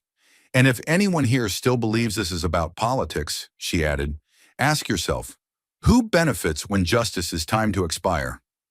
At that moment, as if the universe itself wanted to underscore the point, every reporter in the room received the same alert.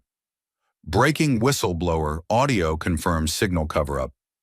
Crockett audio goes viral. On Twitter, the clip passed 2 million views within minutes.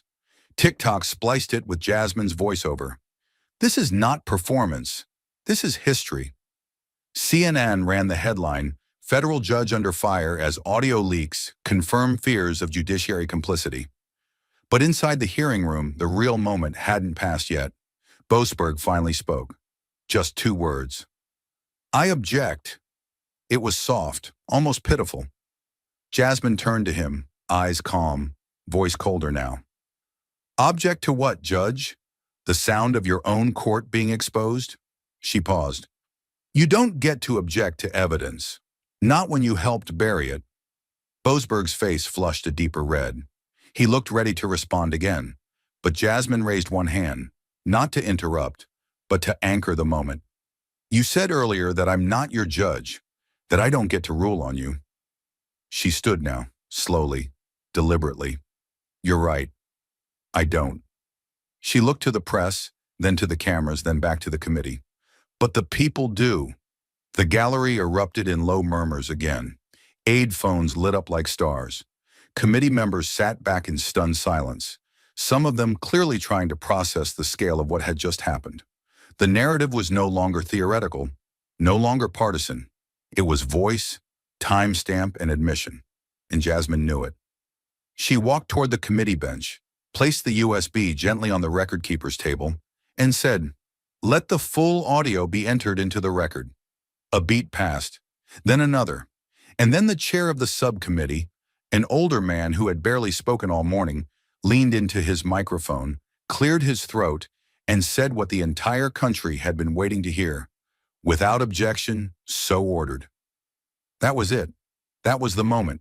The line crossed, the evidence logged, and a courtroom judge, once untouchable, was now part of a federal investigation.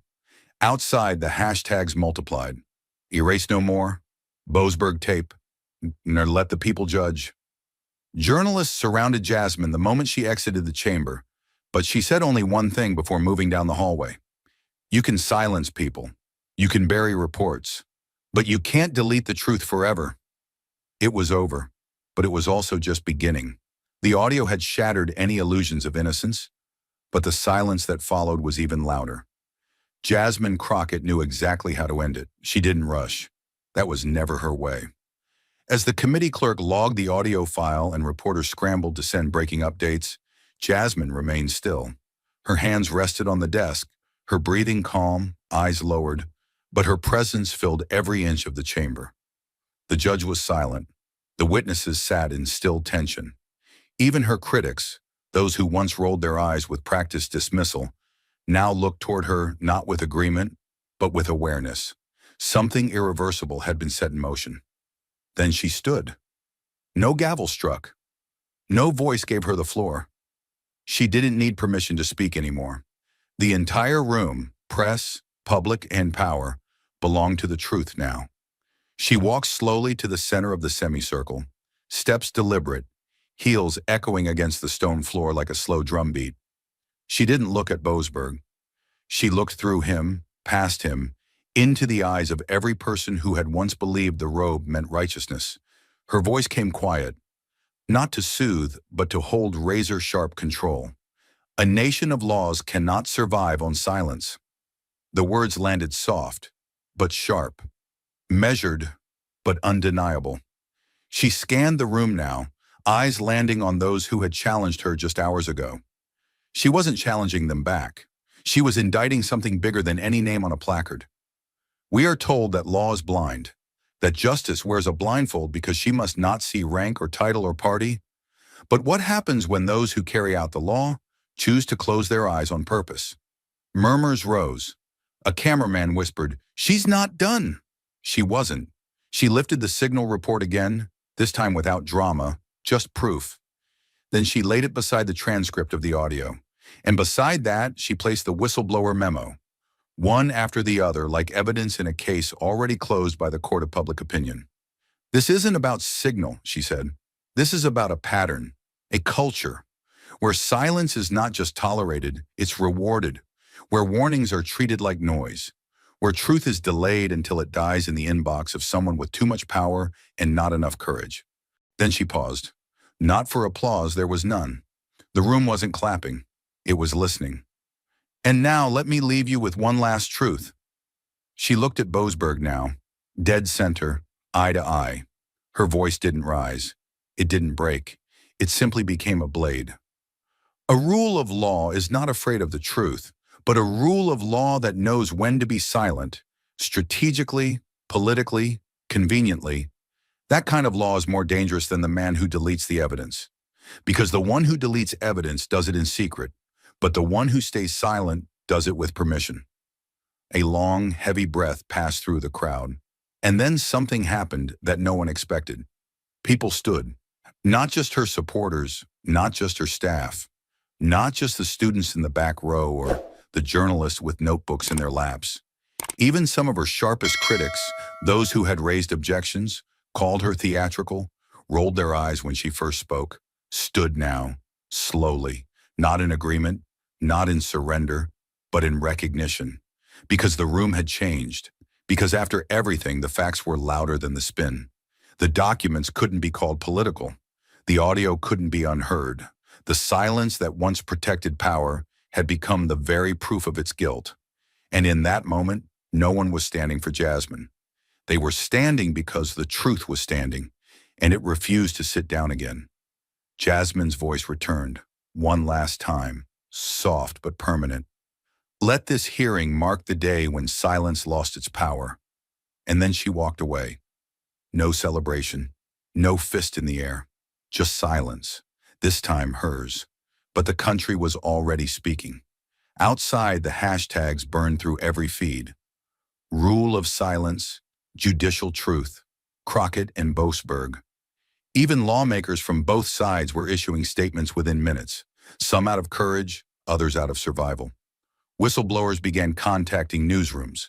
Freedom of Information Act requests flooded judicial inboxes, and somewhere in the Department of Justice, someone began rewriting the memo for emergency oversight. In a matter of hours, a hearing that began with a simple question, where did the messages go, had turned into a national reckoning. Not because the law was broken, but because the silence had been. And Jasmine Crockett, the woman they once mocked as loud, angry, theatrical, had done the one thing the system couldn't delete. She had made the truth unforgettable. She walked away, but the silence she left behind didn't fade. It detonated. The room didn't move. Not at first. It was as if everyone present, judges, aides, reporters, even critics, were still processing what they had just witnessed. Jasmine Crockett had exited without applause, without celebration, without the grand theatrics her opponents once accused her of. But what remained in her wake was more powerful than any standing ovation, the eerie stillness of a truth too massive to deny. Judge James Boasberg still sat at the witness table, hands folded tightly, fingers pale from tension. His robe no longer looked regal, it looked heavy. The very fabric that once symbolized judicial authority now seemed to sag under the weight of everything that had gone unspoken for too long. His face was drained, expression locked somewhere between denial and defeat. He had heard that final line, same as everyone else. But unlike everyone else, he knew exactly who it had been meant for. Outside the chamber, the world had already changed. Social media feeds lit up in waves, video clips, transcripts, reaction threads. Jasmine's final words, a rule of law that knows when to be silent is more dangerous than the man who deletes the evidence, were being printed on protest signs before she even reached the parking garage. Editorials from left, right, and center didn't debate whether the hearing had been political. They debated how soon the investigations would begin. Justice Department officials requested internal reviews. Advocacy groups launched petitions. And the clip of the whistleblower's voice, calmly stating that Signal would take care of everything, became the most downloaded audio file in the country overnight. But inside Judge Boasberg's office the next morning, the lights were low, the blinds drawn, and the tension unbearable. He sat alone at his desk, replaying the final 10 minutes of the hearing with his fingers pressed against his temple. Each word echoed differently now. It wasn't just about the Signal messages or the memo he buried. It was about how close he'd come to believing no one would ever find out, how deeply he had trusted the silence to protect him. Across town, Jasmine Crockett stood before a crowd outside the Capitol. She hadn't planned to speak, but the people who had gathered weren't looking for sound bites. They were looking for truth. Some of them had voted for her, some hadn't. But every one of them knew that something fundamental had shifted. This was never about me, she began, her voice strong but intimate. It was about what happens when powerful people assume they are untouchable. She raised a hand, not to command attention, but to hold the moment. It was about a system that waited for the truth to expire and got caught watching the clock. At that moment, 2 blocks away, a sealed envelope slid across a Department of Justice desk.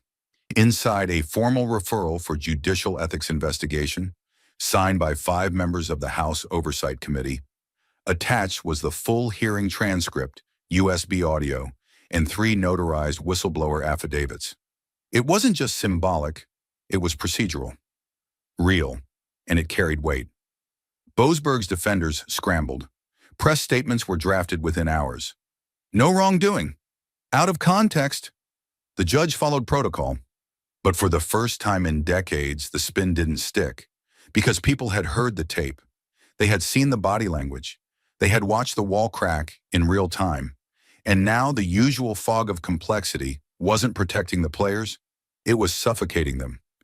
Jasmine, meanwhile, returned to her office and sat in quiet for a long time. Her aides spoke in hushed voices outside the door, unsure whether to give her space or bring updates. She stared at her hands, still slightly trembling, not from fear but from the weight of what had just happened. She had stood alone against a sitting federal judge. She had faced a centuries-old institution and refused to blink. But now came the part no one ever prepares for, the silence after the storm. And yet, even in that stillness, the echoes rang out. School civics classes played the hearing as a case study. Legal blogs began tracking the timeline of the Signal incident. Protest signs appeared at unrelated hearings, quoting Jasmine's final words. And at a small legal nonprofit in Atlanta, a young black law student named Corinne watched the entire clip on repeat, then whispered to herself, she didn't blink. Not once. Back in D.C., a closed-door judicial meeting was called within 48 hours. Cameras weren't allowed, but leaks came anyway. Boasberg had been asked to recuse himself from 2 upcoming national security cases. A quiet shuffle of his case assignments had begun, subtle, almost imperceptible, but meaningful.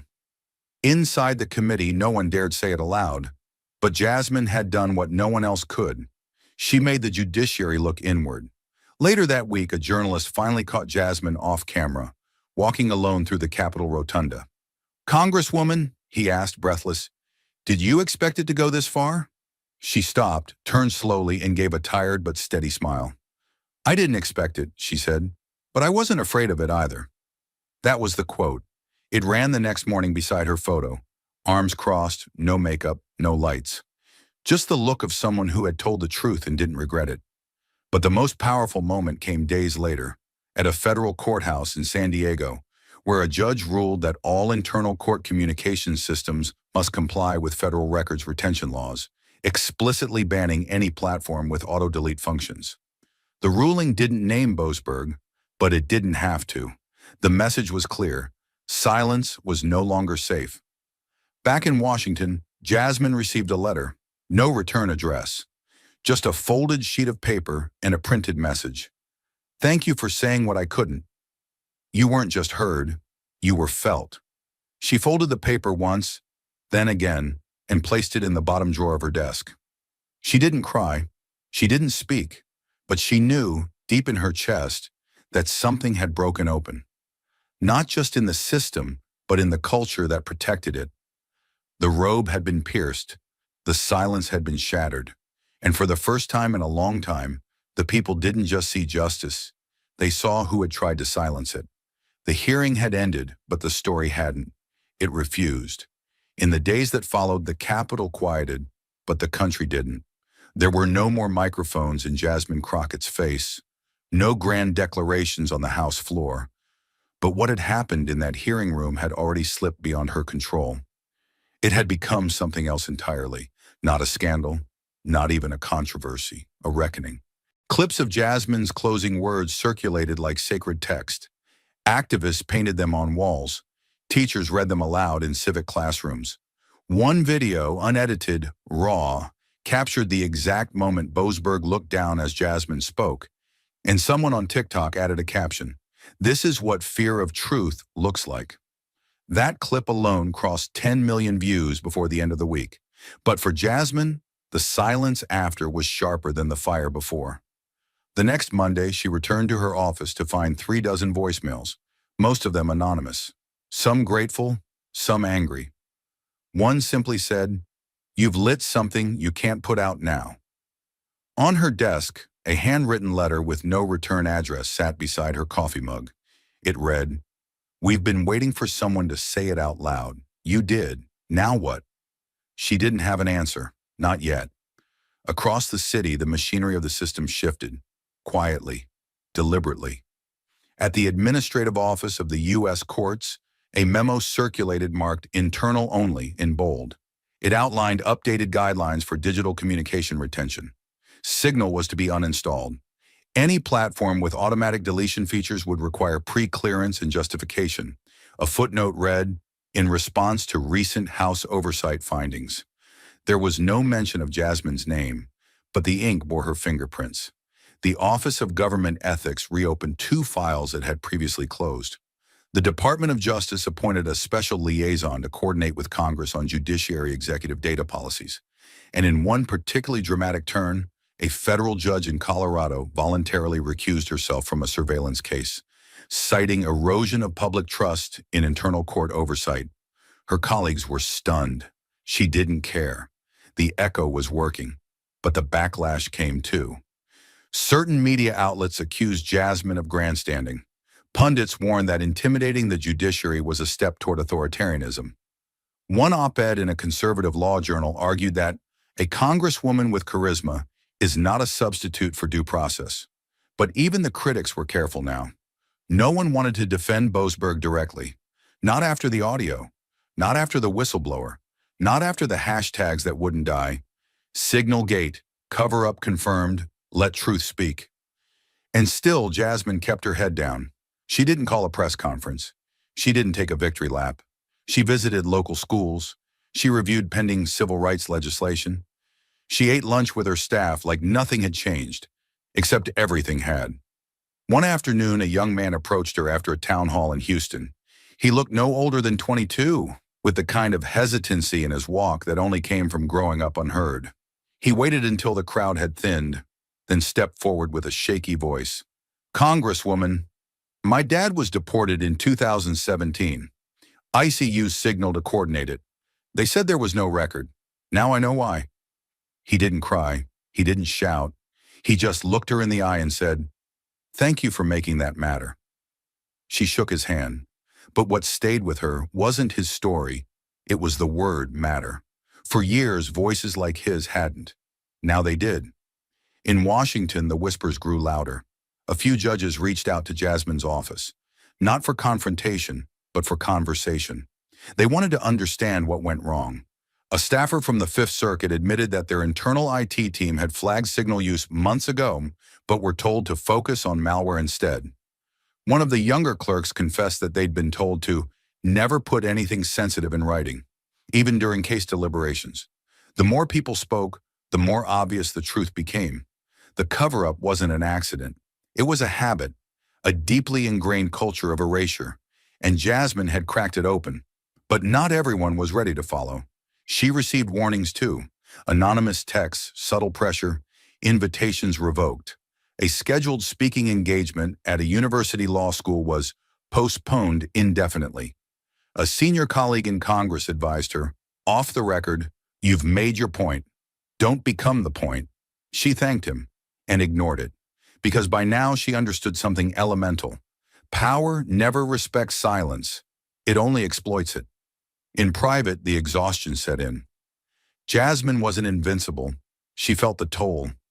The nights got longer, the phone calls harder to return. She dreamed, more than once, of being back in that chamber. Except this time, the mic didn't work. The documents were gone, the tape erased. Boasberg smiled. But each morning, the headlines told her the story hadn't vanished. One day, a national survey showed public trust in the judiciary had dropped 12% in 6 weeks. Not because people hated the courts, but because they saw the cracks. And cracks, Jasmine believed, were good. That's how light got in. Then came the call. A legislative staffer, voice trembling, said, "We're drafting a bill to mandate communication transparency across all federal courts. It won't be perfect, but we want your name on it." She didn't hesitate. "No," she replied, "not my name." The pause on the other end was long. "Call it the Public Right to Retain Act. That's who it's for." The staffer nodded audibly. "Understood." That night, Jasmine sat in her office. Lights dimmed, Capitol glowing outside her window like a silent witness. She opened the bottom drawer again. The anonymous letter still sat there. "You weren't just heard, you were felt." And suddenly she understood the rest of the sentence. You were felt because you refused to forget. Change didn't arrive in a press release. It arrived in quiet resignations, in late-night closed-door meetings, in the subtle way certain names disappeared from case rosters. Power, when forced to listen, rarely confesses. It recalculates, it adapts, and sometimes it retreats. The judiciary had no official response to Jasmine Crockett's hearing, no apology, no televised admission of failure. But what followed spoke louder than any statement. Within 3 weeks, the Federal Judicial Center released a new advisory to all courts nationwide. Encrypted platforms with ephemeral messaging must not be used for official communications unless parallel retention protocols are in place. The language was clinical. The meaning was unmistakable. The silence was cracking. Judges who had dismissed transparency reform as legislative overreach now invited panels on restoring public trust. Administrative staff who once insisted internal memos were secure began forwarding them to oversight subcommittees, unasked. Law clerks whispered in elevators, "Did you hear about the Texas Circuit? They're scanning for signal installations now." One court IT director anonymously told a reporter, "We were told for years to let it go. But now everyone's terrified of being the next Boasberg." And Boasberg? He hadn't spoken publicly since the hearing. His chambers declined all comment. His staff canceled scheduled appearances. One ruling on a sensitive surveillance-related case was quietly reassigned. Another, once viewed as a slam dunk, was inexplicably reversed on appeal, with a scathing footnote about compromised procedural integrity. His authority, once absolute, now felt like paper in a thunderstorm. But Jasmine wasn't watching him. She was watching the ripple, because something deeper had shifted. It wasn't just a political moment, it was a cultural wound opening, and the country had begun cleaning it. At Howard Law, enrollment in constitutional ethics spiked. Students cited her hearing in essays. Professors assigned transcripts. One professor started each lecture by playing the 15-second clip of Jasmine saying, "You don't get to hide behind the curtain and expect the public to keep clapping." Students called it the Crockett Doctrine. In conservative strongholds, the response was quieter, but still visible. A state judge in Oklahoma issued an unprecedented transparency order, mandating that all docket-related communications, including scheduling changes, be preserved. He didn't mention Jasmine, but when asked by reporters what prompted the move, he replied, "People are watching now, and that's a good thing." Congress, too, couldn't ignore the tremors. A bipartisan trio introduced the Judicial Communications Preservation Act, modeled heavily on Jasmine's findings. It called for retention standards, encrypted data audits, and independent oversight of any platform used by federal judges and staff. Critics called it an insult to judicial independence. But for once, the old line didn't work, because the people had seen what independence without accountability looked like, and they weren't forgetting. The vote passed committee 17-3. Jasmine said nothing publicly, no press tour, no interviews. She only issued one short statement: "If transparency is a threat to your power, you weren't fit to have it." The quote made front-page news, not because it was loud, but because it was unanswerable. And in corners of government once shielded by tradition, real conversations began. One evening, Jasmine received a private call from a senior circuit judge. The voice on the other end was gravelly, older, but sincere.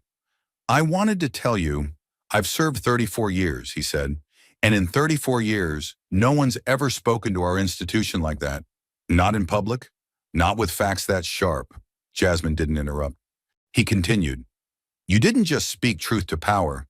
You made power look in the mirror. That's rare and painful."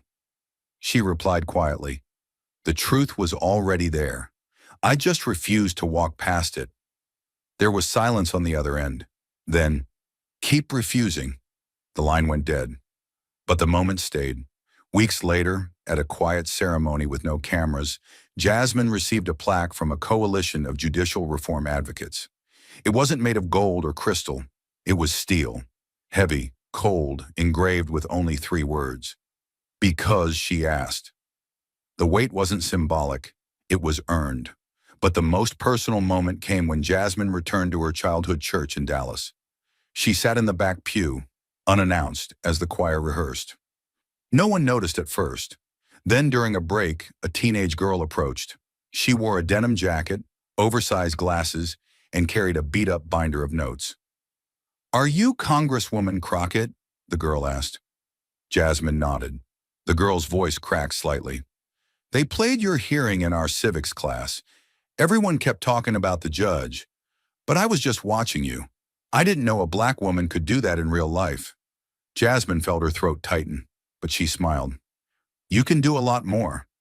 The girl looked away. "They don't listen to girls like us." Jasmine placed a hand on her shoulder, "Then speak so loud they don't have a choice." And in that church, beneath stained glass and forgotten hymns, the echo continued. because the system had been forced to listen. And somewhere in that listening, power had learned to fear silence, not because it was safe, but because it was no longer theirs. The courtroom quieted, the headlines faded, but one question still echoed. What do we do with a truth that survives power? The lesson was never just about a judge or an app or a hearing gone viral. It was about the cost of silence and who pays it. Jasmine Crockett didn't set out to become a symbol. She didn't chase the spotlight or crave a headline. She asked a question that too many in power had buried beneath protocols, privilege, and polite evasion. And when no one answered, she kept asking until the walls cracked. The truth is, justice doesn't die in courtrooms. It dies in inboxes, in conference calls, in winks across hallways where no cameras roll. What Jasmine exposed wasn't just a scandal. It was a culture built on the assumption that people wouldn't care enough to notice. But they did, because she did. This wasn't about winning. It was about remembering who the law is supposed to serve. And in doing so, Jasmine reminded us that courage doesn't always roar. Sometimes it sits across from a federal judge and refuses to blink. She showed that silence may protect power, but it never redeems it. That when institutions forget their purpose, it takes one voice grounded in truth to reset the compass. Not by shouting louder, but by refusing to step aside. The most dangerous kind of silence is the one that knows how to sound respectable. Jasmine didn't just challenge that silence, she made it stand trial. And maybe that's the human lesson we carry forward. That every system, no matter how ancient, robed, or revered, still bends to the weight of one person who dares to ask the right question at the wrong time. That truth, even when whispered, can outlast every denial if someone is brave enough to hold the line. And that the measure of a democracy isn't how it punishes its weakest, but how it corrects its strongest when they forget they are not above the people, they serve them. Because in the end, justice is not just a verdict, it's a voice. And Jasmine Crockett made sure it was finally heard.